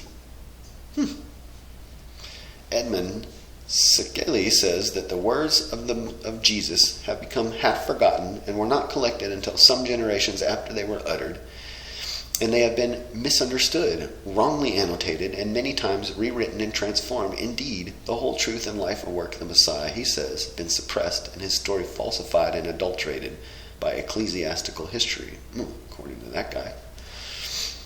Beyond question of doubt, says Manly P. Hall, records concerning Jesus do exist. It is equally certain that they are in the hands of people, the Vatican and Rome, who do not intend to make them available to Christian theology. All right. Now, have you ever heard of the Greek Septuagint? I'm sure you have. Well, what does Septuagint mean? Well, it means 70. The 70. Who were the 70? Well, there were 70 priests who were sworn in when they came back from Babylon. Ezra came back from Babylon with this new law. And those 70 priests were sworn in, and they took this new edited up copy of the Tanakh and translated it to Greek. And that's how you get the Septuagint. Okay? So the earliest, oldest copy of the Greek Old Testament was already corrupted by these folks. Okay? And you can look it up. The oldest copies of the Torah they have were also from right during that, they were actually later even, I believe it was later in the 1st century, but definitely after the Babylonian captivity. Now, Let's focus on the priesthood and how things went south and where the practice of killing and eating sacrifices came into the Bible. All right. So did Moses really write all the first 5 books of the Bible? Now I'm going to quote a little from a book that describes what's called the what do they call it? The documentary theory, I believe, which is how the first 5 books were composed by 4 different sources. Okay. It's easy to see that in the end of Deuteronomy, where Moses' death is described, really begun by this guy in Germany, originally called by Jews higher anti-Semitism, the basic principle today's that are accepted and taught by conservative, humanistic, reconstructionist, and reform movements. At least this is taught in seminary, not given to regular Jews. But if the rabbis will admit to this, I'll post a video later where actual rabbis spend an hour and a half going through and proving that of these sources, they claim that it was good things that they did. And anyway, we'll get to that when we get to it. But the 4 sources found in the first 5 books, put together by the final group of priests in Babylon. You have the J source, which they think might have come from around 900 BC. And in these sources, the way that they can tell that these are different sources is they use different names for the Father. Okay, in the J source, they use the Yod He Vav He, the YHWH, the divine 4-letter name. Its most commonly used divine name. It also highly focuses on the kingdom of Judah. It's literarily creative and contains many of the most well-known stories. Okay, then you have the E source, which is a little bit later, they think, or I guess a little bit earlier, they think, no, later, where they use Elohim as the divine name, and it focuses more on the kingdom of Israel, especially the tribe of Ephraim, as it's also generally literary.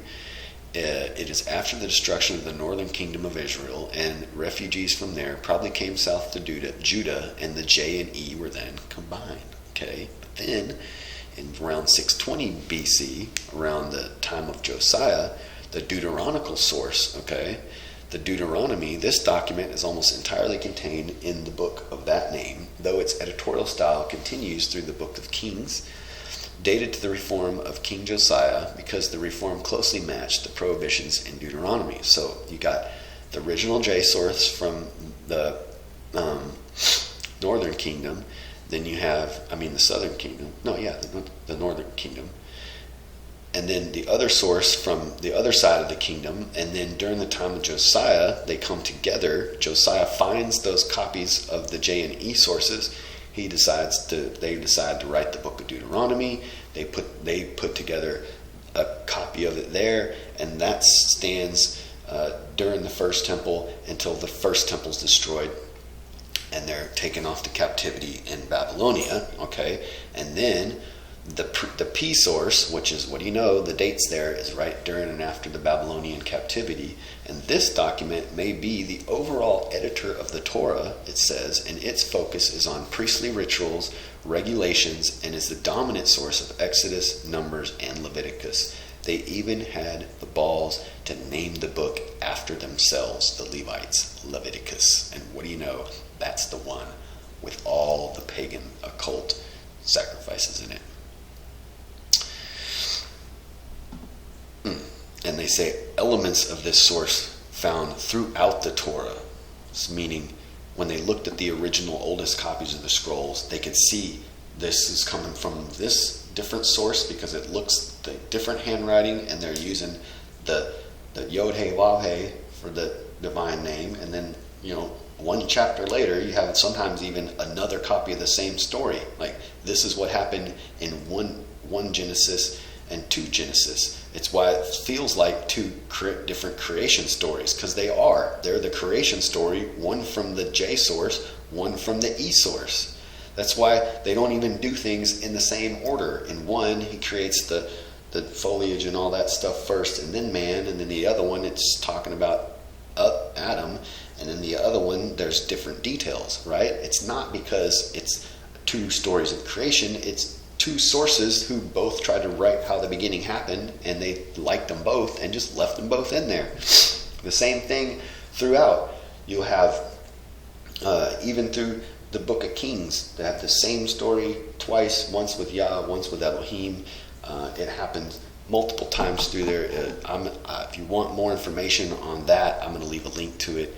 I had a PDF of the document where it goes into this, and I'm going to read a little bit off of here. And sometimes when you copy and paste in from a PDF, you get these weird grammatical and spacing errors, so bear with me here. I'm just going to read it even though it's weirdly spaced. So they concluded that the J and E documents were the oldest versions of the biblical stories, for they and other biblical writings were unaware of matters that were treated in other documents. D was later than J and E, for it showed acquaintances with developments in the later period of history, and P, the priestly version of the story, was the latest of all, for it referred to a variety of matters that were unknown in all earlier portions of the Bible, such as the books of the prophets.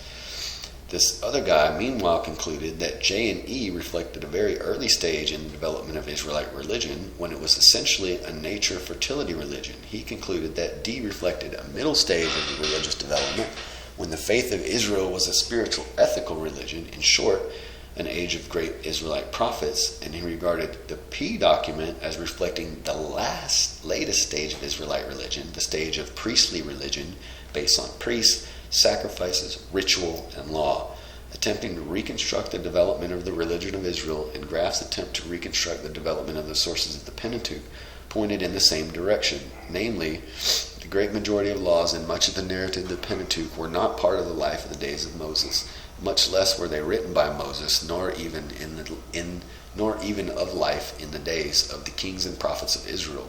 Boom. Rather, they were written by someone who lived towards the end of the biblical period.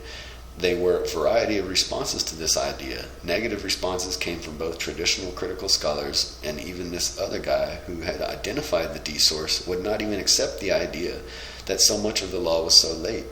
He said that this view suspended the beginning of Hebrew history not up in the grand creation of Moses, but upon airy nothings, and traditional scholars pointed out that this view pictured biblical Israel as a nation not governed by law for its first 6 centuries.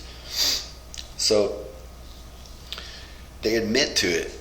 It was rabbis who figured this out. And even the guy who figured out that and identified the D source wouldn't accept the P source. He didn't want to accept that it were the priests coming back from Babylon who put all those other things in there. And boy, when you realize the different authorship, go back in there and read Numbers and Leviticus. It's blatantly obvious that you have the story, which was probably the story of the Israelites coming out of Egypt and going and taking the promised land, that all that was probably written by either the Deuteronomical source or the J or the E source, right? Or both. But then the priests go back, and it's like, you can see it's like haphazardly, all of a sudden you flip the page and it's a bunch of laws. Like you bring this sacrifice in and bring that in and blah, blah, blah, and then it's like, oh, and then all of a sudden it's back to the story. And then you'll also notice that they tried to put in the laws right into the story to like influence the story. Like you have Aaron and the priests and the laws for their priestly garments and all that stuff before the golden calf story. It's like, wait a minute, that stuff happened way before.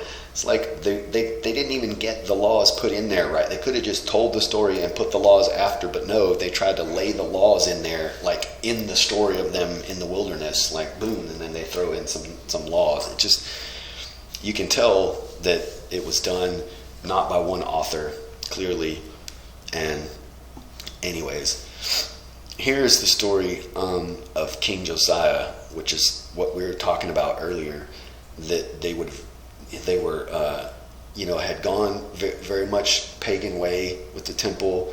There was bad pagan things going on in the temple, and Josiah becomes king, and they find a copy of either the J or the E scroll, and let's see what happens. Josiah was the grandson of Manasseh, king of Judah, and ascended the throne at the age of 8 after the ascension of his father, Ammon. And it's interesting that his father was named Ammon after Ammon-Ra, the Egyptian pagan god. So we know they were probably worshiping pagan gods in the temple. For a century, ever since Exile, Judah had been a vassal of the Assyrian Empire. So see, the Assyrians were ruling it. Imperial policy imposed alien cults on Judah that suppressed or obscured the Israelite religion and identity. After the death of King what's-his-face, the Assyrian Empire fell into chaos and could no longer assert its authority in Jerusalem. Egypt was also weak, and Judah thus obtained an unusual degree of independence from foreign powers. In about 621 BCE, Josiah launched a program of national renewal centered on the temple in Jerusalem. A book believed to have contained provisions relating to the covenantal traditions of pre-monarchian times deeply impressed him and gave decisive turn to his reforms. The temple was purged of all foreign cults and dedicated wholly to the worship of Yah, and all local sanctuaries were abolished and offerings only being consecrated at Jerusalem. Deuteronomic Reform, great religious reformation instituted in the reign of King Josiah of Judah. It was so called because the book of the law found in the temple of Jerusalem, which was the basis of reform, is considered by some scholars to be the law code in the book of Deuteronomy. I disagree. I agree with what we just talked about for when they identified the sources, that he just found the J and E sources and put those together and compiled the book of Deuteronomy, not found it. But anyway, the reform consisted of the removing of pagan altars and idols from the temple, destroying rural sanctuaries and fertility cults, and centralizing worship at the temple in Jerusalem. In Assyria, Babylonia, which had been a restive province, led a coalition that sacked Nineveh. The emperor was desperate straits, and the Babylonians seemed about to displace it. Hoping to keep Mesopotamia divided, Necho II, the Egyptian pharaoh, set out to aid hard-pressed Assyrians, landed a force of territory in the northern kingdom of Israel, and King Josiah had hopes of reunifying Judah and Israel, making the latter territory part of his known realm under the aegis of Babylonia. Consequently, he challenged the pharaoh to a battle, but it's reported that Necho slew him at Megiddo. And when he saw him, 2 Kings 23:29.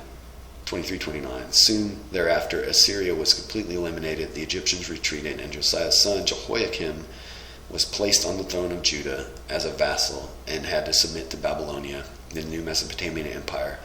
They went into exile and became corrupted by the Babylonian priests. Now this is an excerpt from a book called The Influence of Babylonian Exile on the Religion of Israel by George A. Barton, 1911, a Jew. And in this, he's basically going to admit what I was saying earlier, and he's going to try to put it into a good light, of course, because he's a Jewish man and wants to, make his religion look good. But in reality, it's basically admitting what I was claiming. He says that in the period between 621, when Josiah introduced his reform, and the exile, the struggle to secure observances of the Deuteronomical law had been very severe. Judah and his contemporaries had not only had to work against the superstitions of the common people who inhabited the outlying towns, of which shrines existed, meaning pagan gods were being worshipped, but also against the self-interest of powerful priesthoods who living were being cut off by the reform. What do you know? You can't sacrifice and kill and eat in the temples. The priests somehow don't get all that easy. You could eat the meat, sell the meat, keep the meat, whatever. Large number of these priests had been carried into exile. No doubt such of them were not attracted to the Deuteronomic Reform, lost their hold on the faith and their fathers, and were merged into the heathen life about them. Boom. So he's saying right there that the priests that got carried off into captivity, they weren't the ones they didn't like the Deuteronomic Reform anyways. They were of the old gods already. So they were ripe to be corrupted when they get to Babylon. Some of them, however, even from the countries and shrines, chased by a great disaster of exile, became probably converts to the reform. These priests were guardian of the ancient traditions, and the traditions had been handed down from various shrines, and the holiness code and priestly documents. Many of the old traditions found literary and legislative form. The pious and sinful exiles who penned them were careful to mold them to the new spirit. So he says that they penned them. All features which had fostered the sensual practices of high places were eliminated. See, so he's saying, if you'll notice, and when you read through Leviticus and Numbers, obviously there's no orgies, right? They didn't allow that. So he's thinking, oh, well, this is really cleaning up the temple practice here. Before they were having orgies and feasts, and now they've got these very strict laws as to what to bring and what they can and can't do. And he says the ritual finally presented was a ritual purged by prophetic insight. Of course, they became in touch with the mystery religions of Babylonia, and these guys were doing some wicked, crazy stuff.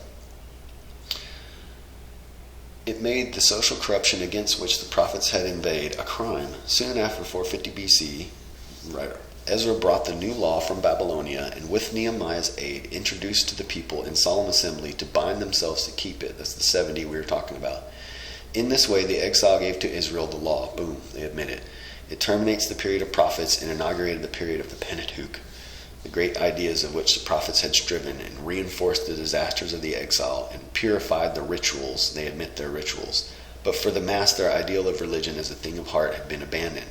Religion was a matter of external rule now, and individual souls, however, the old idea was cherished, as the book of Job and Psalms 50 and 51 witness. What do you know? We quoted Psalm 50 earlier. In spite, however, of the theory of religion, which underlay the adoption of ritual law, the situation was such that could not undo the prophetic work altogether. Even in Palestine itself, many lived too far from the temple to take part in its services, and there were many who continued to live in Babylonia and other distant lands who were compelled to make their religion some extant thing of the heart. They could observe many of the legal rules and could meditate upon the law, but the sacrifices were, the most part, necessarily sacrifices of the heart. So this guy in his book admits that it was Ezra and them who came back with a new law and that it was different.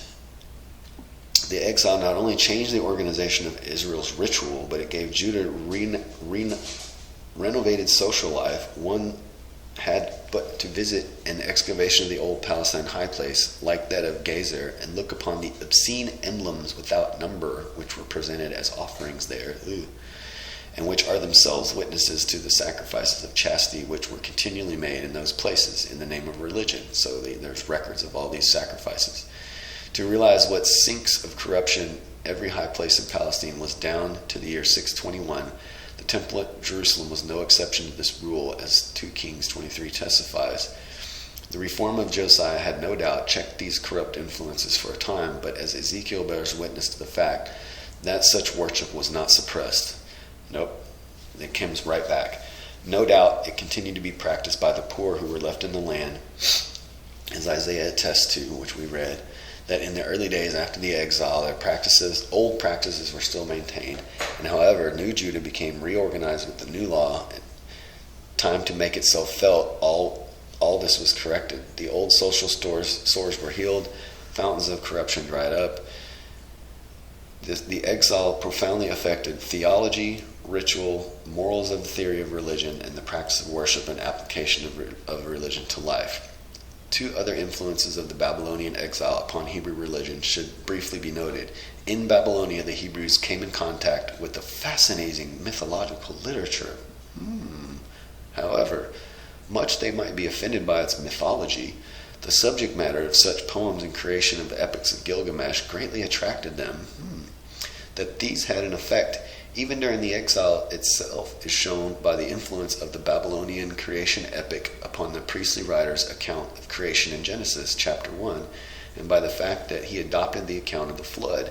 The flood story was not so significant, however, as it had made its way westward centuries before, been given to the Hebrews by the J-source. These epics were destined in the post-exilic days to exert a great influence.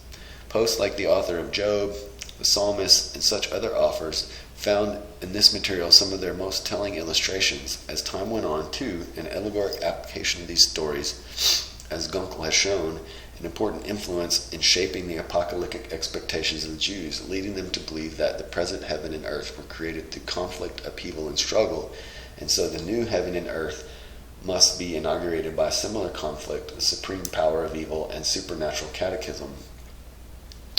Thus, in a remote yet direct way, the exile helped transform the messianic expectations of the Jews to simple character in which they had been held by the prophets to supernatural character that they take on apocalyptic literature. In still another way, the exile exerted an influence upon Israel for many centuries. Thus, this was through the establishment of permanent and prosperous colony of Jews in Babylonia. Even in the early days of the exile, the Hebrews evidenced that striking aptitude for business was characterized him since. Many who had been transported to Babylonia entered into business there, and the documents found in business archives of Nippur reveal many Jewish names among the businessmen of the Persian period. These men were faithful to their religion, but were too prosperous to go back to Palestine. For 1,500 years from their transportation by Nebuchadnezzar, the Hebrew community in Babylonia, known as the Galuth, or captivity, were students of law among them, have already been seen in the days of Zechariah. Captivity was already contributing to Jerusalem silver and gold. And in the time of Nehemiah, Ezra and the law came from the captivity. Such gifts were but the earnest of many which were to follow. In the time of Herod the Great, Hillel, another great teacher of the law, was given by Babylonia to Jerusalem. Interested in all that pertained to their race and religion, these wealthy Babylonian Jews developed schools of the law that influenced the whole Jewish world, giving finally to their church the Talmud, in what is perhaps its most influential form, the Babylonian Talmud. Perhaps no single event in Hebrew history influenced her religion more deeply than the Babylonian exile. Of course, the exodus from Egypt was fundamental, but the Babylonian exile helped more than any succeeding event to bring these earlier events into their legitimate spiritual fruit. Boom. So there you have it, folks. They admit to it. The rabbis admit that the law was changed and that they brought in the new law. And of course, Abba didn't like that one bit. He sent prophet after prophet. They still didn't change their ways. They built an even bigger temple with more evilness in it. So he finally had to send his son, just like in the parable of the vineyard. And of course they killed him. But hey, at least he got the temple destroyed. Now, we're going to look at other sources that support this theory that were not supposed to be animal sacrifice originally. So now what I'm going to do is go back and look at some other sources that mention a time before Babylonian exile where there was no animal sacrifices, right? Because not only do we need to prove that that's when those things were put in, but in order to prove that, we need to show that there was a time before that when the law was pure. So this is from the book of Adam and Eve, and it says that each story of the ark was 10 cubits high, the first for lions and other animals and ostriches, the second for birds and reptiles, the third for Noah and his sons, Shem, Ham, and Japheth, and their wives. The cisterns were to be lined with lead inside and out. Noah begat his sons during 100 years in which he was building the ark. During these years he ate no animal food. He wore the same pair of sandals, which did not wear out, and the same apparel of headcloth, and carried the same staff, and his hair neither increased nor diminished. Notice how I said he ate no animals.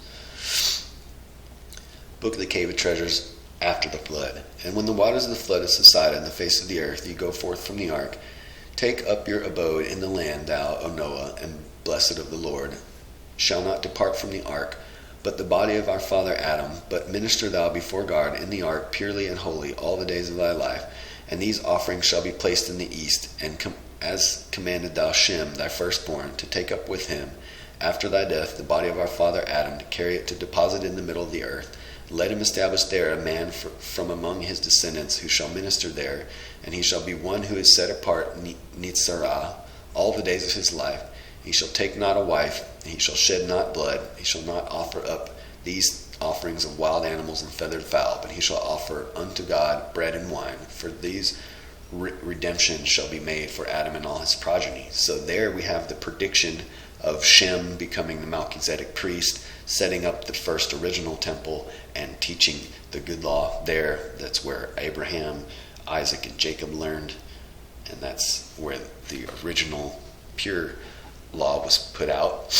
Here we're going to get a couple of more confirmations and witnesses for that from the book of Cave of Treasures about Shem as he passes the torch to the Melchizedek, which would have been Eber at the time. Shem passed the priesthood to Eber. Eber is where we get the word Hebrew. And Shem said unto Eber, or Melchizedek, Thou shalt be a priest of the Most High God, because thou alone hath God chosen to minister before him in this place. And thou shalt sit here continually, and not depart from this place all the days of thy life. Thou shalt not take a wife, thou shalt not shave your head, thou shalt not pour out the blood in this place. Thou shalt not offer up wild beasts or feathered fowl, but thou shalt offer up bread and wine always. And thou shalt not build a building in this place. Behold, the angel of the Lord shall come down to thee and visit thee continually. Then, from the book of the bee, concerning this same passing of the torch, Shem laid his hand upon Melchizedek's head and blessed him and delivered to him the priesthood and commanded him to dwell there until the end of his life and said unto him, Thou shalt not drink wine nor intoxicating liquor, neither shall a razor pass over your head. Thou shalt not offer up unto God an offering of beasts, but only fine flour, olive oil, and wine. Thou shalt not build a house for yourself, but may God thy fathers be with thee. Boom. From the book of Jubilees. And all the days of the commandments will be 52 weeks of days, and I will make the entire year complete. Thus is engraven and ordained in the heavenly tablets, and there is no neglecting this commandment for a single year or from the year to year. And command thou the children of Israel that they observe the years according to the reckoning, 364 days.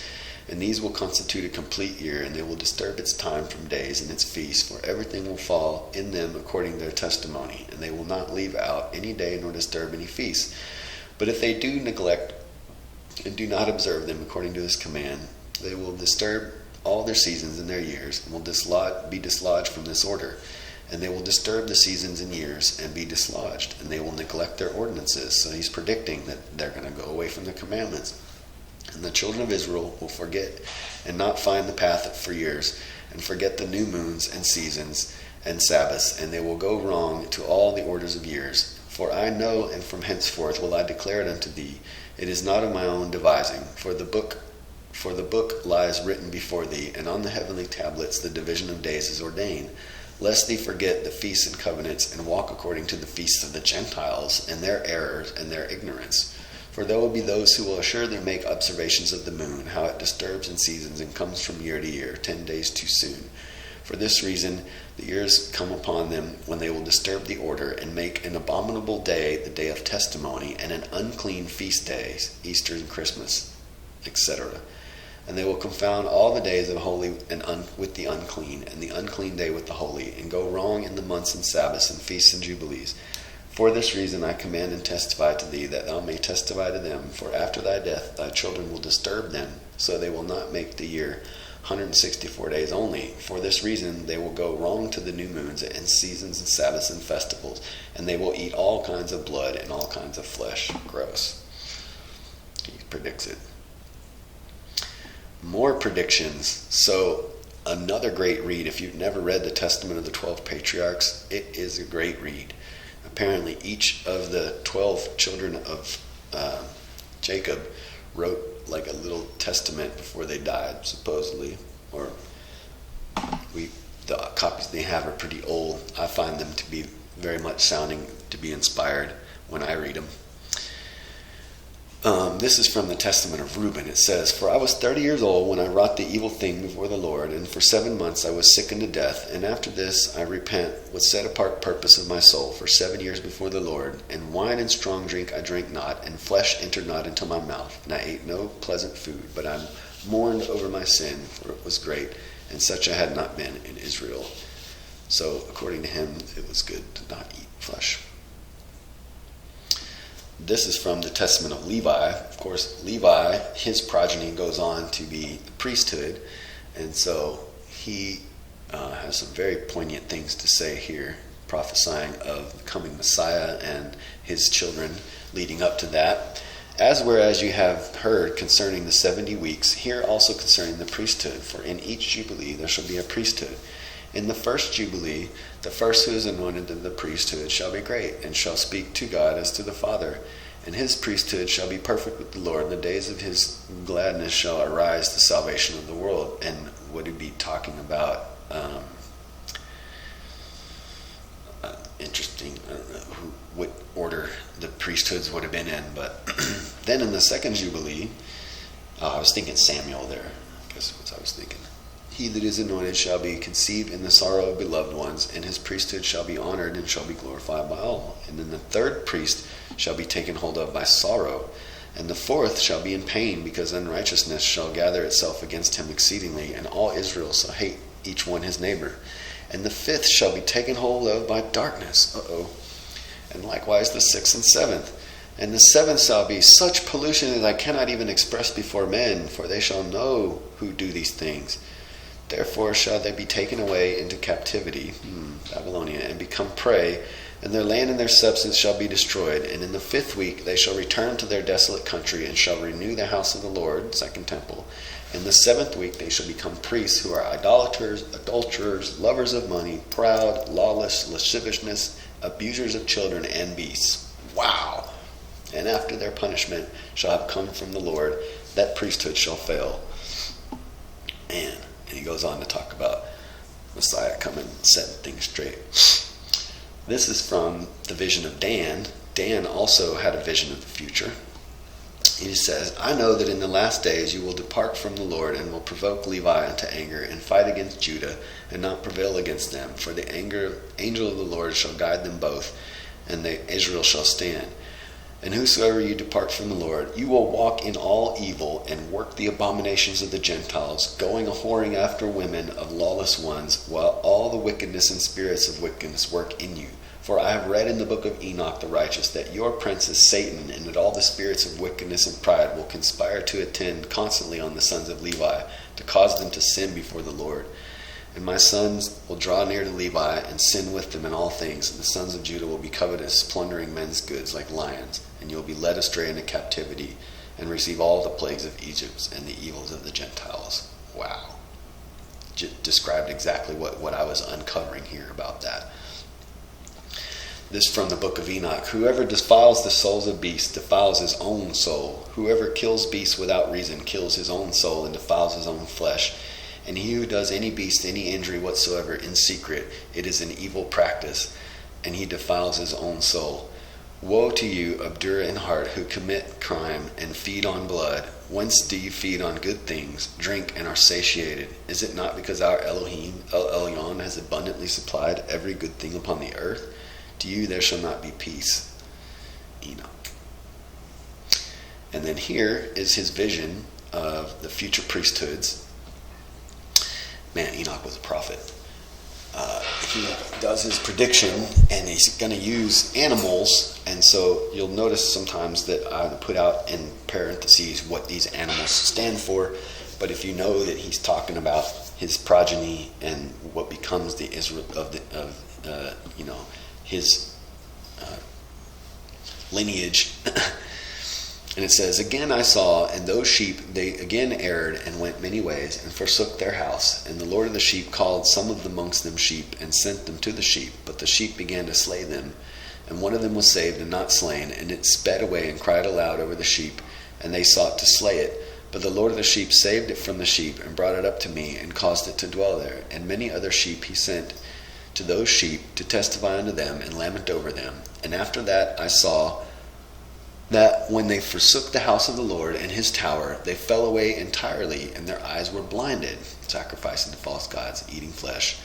And I saw the Lord of the sheep, how he wrought much sacrifice among them in their hands, in their herds, until those sheep invited that sacrifice and betrayed his place. Notice how sacrificing the herds betrayed the place. Raging Elohim. And he gave them over to the hands of the lions and tigers and wolves and hyenas, and into the hands of foxes and all the wild beasts. And those wild beasts began to tear into pieces those sheep.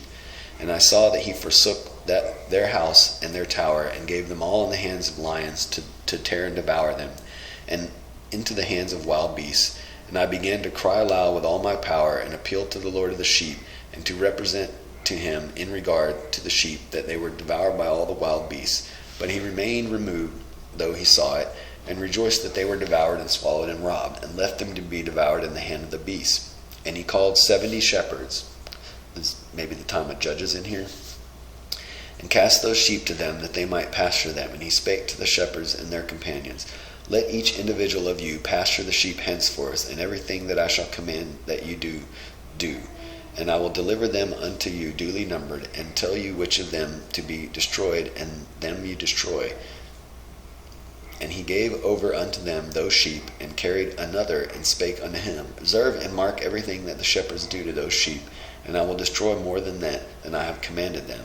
And every excess of the destruction will be wrought through the shepherds, a court record, namely, how many they destroy according to my command, and how many according to their own caprice. Record against every individual shepherd all the destructions he effects. The shepherds are the priests, or judges, or whoever's in charge of the temple. And read out before me my number, how many they destroy, and how many they deliver for destruction, that I may have this as a testimony against them. And every deed of the shepherds, that I may comprehend, and see what they do, whether or not they abide my command which I have commanded them. But they shall know it, they shall not know it, and they shall not declare it to them, nor admonish them, but only record against individuals all the destruction that the shepherds effect in each time, and lay it before me. And I saw till those shepherds pastured in their reason, and began to slay and destroy more than were bidden, and delivered those sheep in the hands of lions, and the lions and tigers, and devoured the greater part of those sheep. And wild boars ate amongst them, and they burned the tower, and demolished that house. And I became exceedingly sorrowful over that tower, because of the house of the sheep was demolished. And afterwards I was unable to see those sheep enter that house. So there we have the destruction of the first temple, the going astray. They were already doing worshiping pagan gods in the temple. Then we have the period of the kings. And the shepherds, kings, and their priests delivered up those sheep, all the wild beasts, to devour them, and each one received his time, a definite number. It was written by others in the book how many each one of them destroyed, and each one slew and destroyed many more than was prescribed. And I began to weep and lament on account of those sheep. And thus in the wisdom I saw that one who wrote, and he wrote down every one that was destroyed by those shepherds day by day, and carried up and laid down and showed actually the whole book of the Lord to the sheep, even everything that had been done, and all each them that had made away with, and that had given over to destruction. And the book was read before the Lord of the sheep, and he took his book from his hand, and read it, and sealed it, and laid it down. So was that Josiah? And forthwith I saw how the shepherds pastured 12 hours, and behold, 3 of those shepherds turned back, and came and entered, and began to build up that had fallen down in that house. But the wild boars tried to hinder him, and they were not able. And they began again to build as before, and they reared up that tower, second temple. And it was named the High Tower, and they began again to place a table before the tower, but all the bread on it was polluted and not pure. Bam. And as touching all these, the eyes of those sheep were blinded, so they saw not. Right? So, because they brought in this sacrificial system, they were all blind. You're sacrificing to pagan gods in Yah's temple. He's not going to reveal his truth to you. He's going to send his son to run you turkeys out of there. And the eyes of their shepherds were likewise, and they delivered them in large numbers to the shepherds for destruction, and they trampled the sheep with their feet and devoured them. Dang it. And the Lord and the sheep remained unmoved till all the sheep were dispersed over the field, and mingled with them the beasts. And they, the shepherds, did not save them out of the hands of the beasts. And this one book wrote the book, carried it up, and showed it, and read it before the Lord of the sheep, and implored him on their account, and besought him on their account, and showed him all the doings of the shepherds, and gave testimony before him against the shepherds. And he took the actual book and laid it beside him. So there you have Enoch predicting those bad things happening. Here's a few quotes. Pythagoras: as long as men continue to be ruthless destroyers of lower beings, he will never know health or peace. For as long as men massacre animals, they will kill each other. And indeed, he who sows the seed of murder and pain cannot reap joy and love. Albert Einstein: nothing will benefit health and increase chances for survival of life on earth as much as the evolution to a vegetarian diet. Buddha: the eating of meat extinguishes the seed of great compassion. Now let's break away from traditional sources and take a trip to ancient Egypt, where a very unusual pharaoh rises to power and changes the kingdom in a way before unimaginable. Some claim that this pharaoh was Joseph from the Bible. Others claim that he studied under Joseph and ruled shortly after. Either way, his story is very interesting, and I believe best told in Egyptian Myth and Legend by Donald Mackenzie, 1907, famous Egyptologist who attempted to tell Egypt's history in like a story form. And this is his chapter on the religious revolt of the poet king. This is Akhenaten, who was, to me, a very interesting religious figure. And here's his story. Akhenaten began to reign as Amenhotep, which is pagan, the fourth, with purpose apparently to effect the immediate conversion of Thebes. He began to erect a temple to Aton, or Eten, in close proximity to that of Amon. A long open rupture between the priesthood and the pharaoh became the choice topic of political interest. Amon's high priests had been wont to occupy high and influential positions in court, but under Amenhotep III, one had been chief treasurer and another grand vizier under his father. Akhenaten was threatening the cult with complete political extinction. Then something was done, or attempted to be done, by the priestly party, which roused the ire of the strong-minded young king, and he suddenly commenced to wage war of bitter persecution against Amon. Everywhere the god's name was chipped from the monuments, the tombs were entered, and the young pharaoh did not spare even the name of his father. It was at this time that he himself became known officially as Akhenaton, the spirit of Aton, the human incarnation of the strange god, maybe. Then he decided to desert Thebes to Telemarna, about 300 miles further south, where he caused to be laid out a garden city where he built gorgeous palaces which surpassed that of his father, a great temple dedicated to the one and only God. The Aton temples were also erected in Nubia, near the Third Cataract, and in Syria. When he entered his new capital, which was called the Horizon of the Aton, the young king resolved never to leave it again. There, dwelling apart from the unconverted world and associated with believers only, he dedicated his life to the service of Aton and the propagation of those beliefs, which he was convinced would make the world a paradise if when mankind would just accept them. Meanwhile, more and more alarming news poured in from Syria. "Let not the king overlook the killing of a deputy," wrote one subject prince. "If it does not come, this person will be unable to hold Kumid. They're going to lose their land." In later communication, the same prince begs for troops, but he begs in vain. "The king does not send troops," he informed Akhenaten. "All the king's lands as far as Egypt will fall in the hands of this guy." Another faithful wrote, "Let the troops be sent, for the king is no longer in a territory." So he's ruling from Amarna, but he's neglecting some of he's not going to war. He's not sending his troops out to war like his father was. Very interesting. Wasn't to just war for no reason and take land that wasn't his. To this communication was added a footnote addressed to the royal scribe, which reads, "Bring aloud before my lord the king the words, the whole territory of my lord is going to ruin." But in the stately temple at Telemarna, made beautiful by its sculptors and painters, and strewn daily with bright and beautiful perfumed flowers, the dreamer king, oblivious to the approaching disaster, continued to adore Aton and all the abandoned sustaining faith of a clustered medieval monk. "Thou hast made me wise in design, and by thy might prayed to the gods. The word is in thy hand." Akhenaten accounted it sinful to shed blood, to take away the life which Aton gave. Interesting. No sacrifices were offered up in his temple. The fruits of the earth alone were laid on the altars. He had already beaten the sword into plowshare. When his allies in his garrison and commanders in Syria appeared for troops, he had little else to send them but a religious poem or prayer addressed to Aton. Hard things are often said about Akhenaten. One writer dismissed him as an aesthetic trifler. Others regard him as a half-mad king.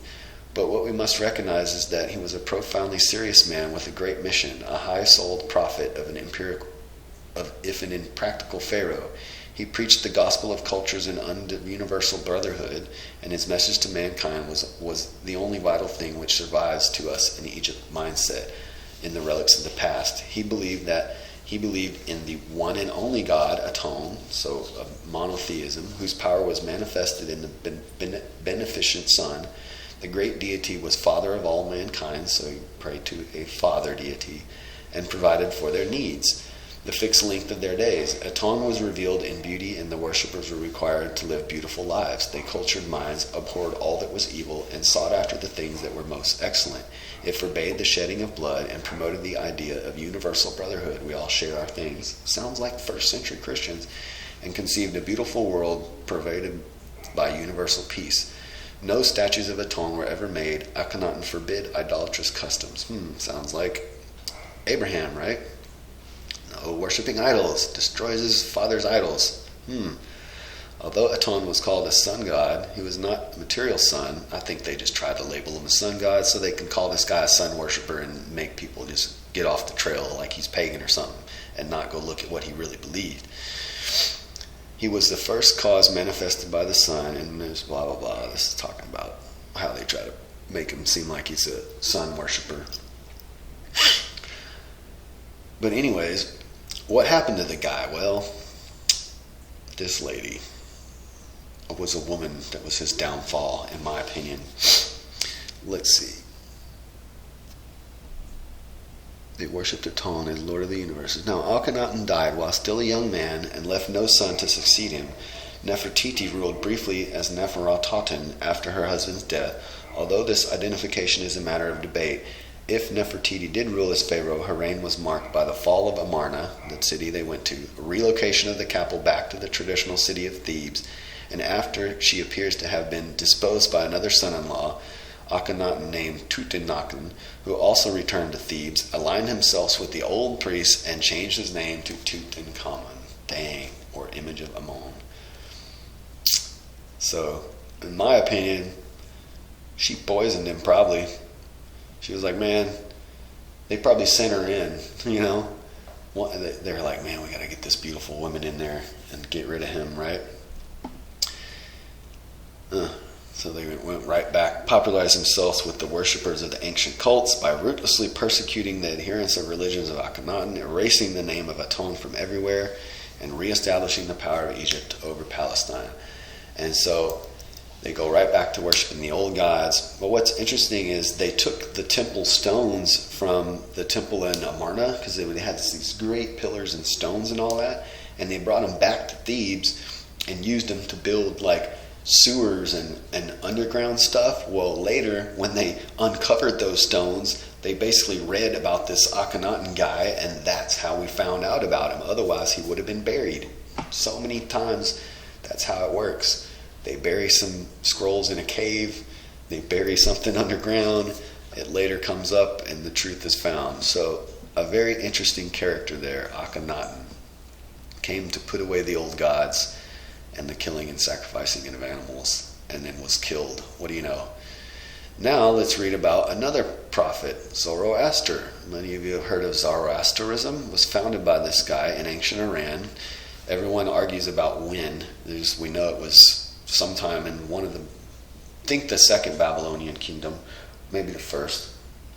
Zoroaster was born somewhere in Iran or Afghanistan into a culture with a polytheistic religion which included excessive animal sacrifice and the excessive ritual use of intoxicants, and his life was defined heavily by the settling of his people and constant threats and raids and conflicts. His birth and early life are little documented, but speculated heavily upon in later texts. What is known is recorded in the Gathas, or in the Avesta, which contains hymns throughout. They were composed by Zoroaster himself, born into the clan, refers to himself as a poet priest, a spiritual master. He had a wife, 3 sons, 3 daughters, and a number of which gathered various texts. He rejected many of the gods of the Bronze Age Iranians and their oppressive class structure in which the priests, or Karapans, princes and priests, controlled the ordinary people. He also opposed cruel animal sacrifices and the excessive use of this hallucinogenic plant that they had, which they believed was some species of like speed or ephedra, but did not outrightly condemn their practice. In his legends, according to Zoroastrian tradition, he was 30 years old, went into the river to draw from this ceremony, in which he emerged, receiving a vision, and after which took him to some places and received the completion of his vision, and it radically transformed his view of the world. He tried to teach this view to others. Sounds kind of like Enoch, right? He believed in one supreme creator deity. What do you know? Acknowledged that this creator and other divinities, which he called Natsara, some of these deities of the old religion, the Devas, appeared to delight in war and strife and were condemned as evil workers. So he identifies some of the pagan gods as actual devils. Boom. His ideas were not taken up quickly. He originally had only one convert, his cousin, and the local religious authorities opposed his ideas and basically kicked him out. He taught against their overly bad and overly complicated ritualization and religious ceremonies, So many did not like him, the way he downgraded their devas to evil ones not worthy of worship. Right? He said you're not supposed to be worshiping the evil ones. But then he finds a country with a king and queen that accept him, and he lives on. And anyways, here are some quotes from Zoroastrian religion. In this quote, it says, "Abstain rigorously from eating of flesh of kine and all beneficial animals, lest you be made to face a strict reckoning in this world and the next. For by eating the flesh of kine and other domestic animals, you involve your hand in sin, and thereby think, speak, and do what is sinful. For though you may eat but one mouthful, you involve your hand in sin. And though a camel may be slain by another person in another place, it is as if you who eat its flesh had slain it with your own hand." Boom, that's a quote from Zoroaster. Wow. Another quote from one of his priests, "Be plant eaters, O you people, so that you may live long and stay away from the body of useful animals. As well, deeply reckon that Orzamos, the Lord, has, for the sake of benefiting useful animals, created many plants." Then later, he appears to encourage the practice of vegetarianism as a means of promoting good health and long life. In this lone passage, the head priest may also have been trying to say that vegetarianism is consistent with the original Zoroastrian ideas. So, there you have it, 3 witnesses to establish this truth: Akhenaten, Zoroaster, and the Messiah. All 3 attempted to stop animal sacrifices, return to grains and incense. Before that, in the scripture, the Melchizedek order did not sacrifice animals, and of course we know they were vegan in the garden. So, here are some of my sources. These people have a hallelujah diet that actually gives you diet if you want. The Adam and Eve diet. These is a video on the slaughterhouses, video on carnism.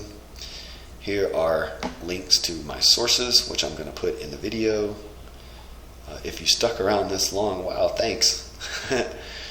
Hope you learned something. Hope I planted some seeds. There's always been a remnant who did believe that it was sinful to kill and eat. And I can prove that the Bible was tampered with. We have direct quotes and evidence from people telling you when and what was changed. I know this was a long one, guys. Thanks for sticking with me through it. But I believe I have proved with at least some good evidence that man was never designed to eat animals. Shabbat Shalom, people. Hope you're having a good one. See you next time. Watch my follow-up video, pagan, occult, satanic ritual sacrifice, just like in Leviticus. In that video, I go through and show straight from pagan, satanic sources descriptions of the rituals and show you how they were directly inherited and put in Leviticus, and how those rituals were picked up in Babylon. But I didn't want to put them in this video to make it too long. But anyways, see you next time, guys. Hope you're having a good one.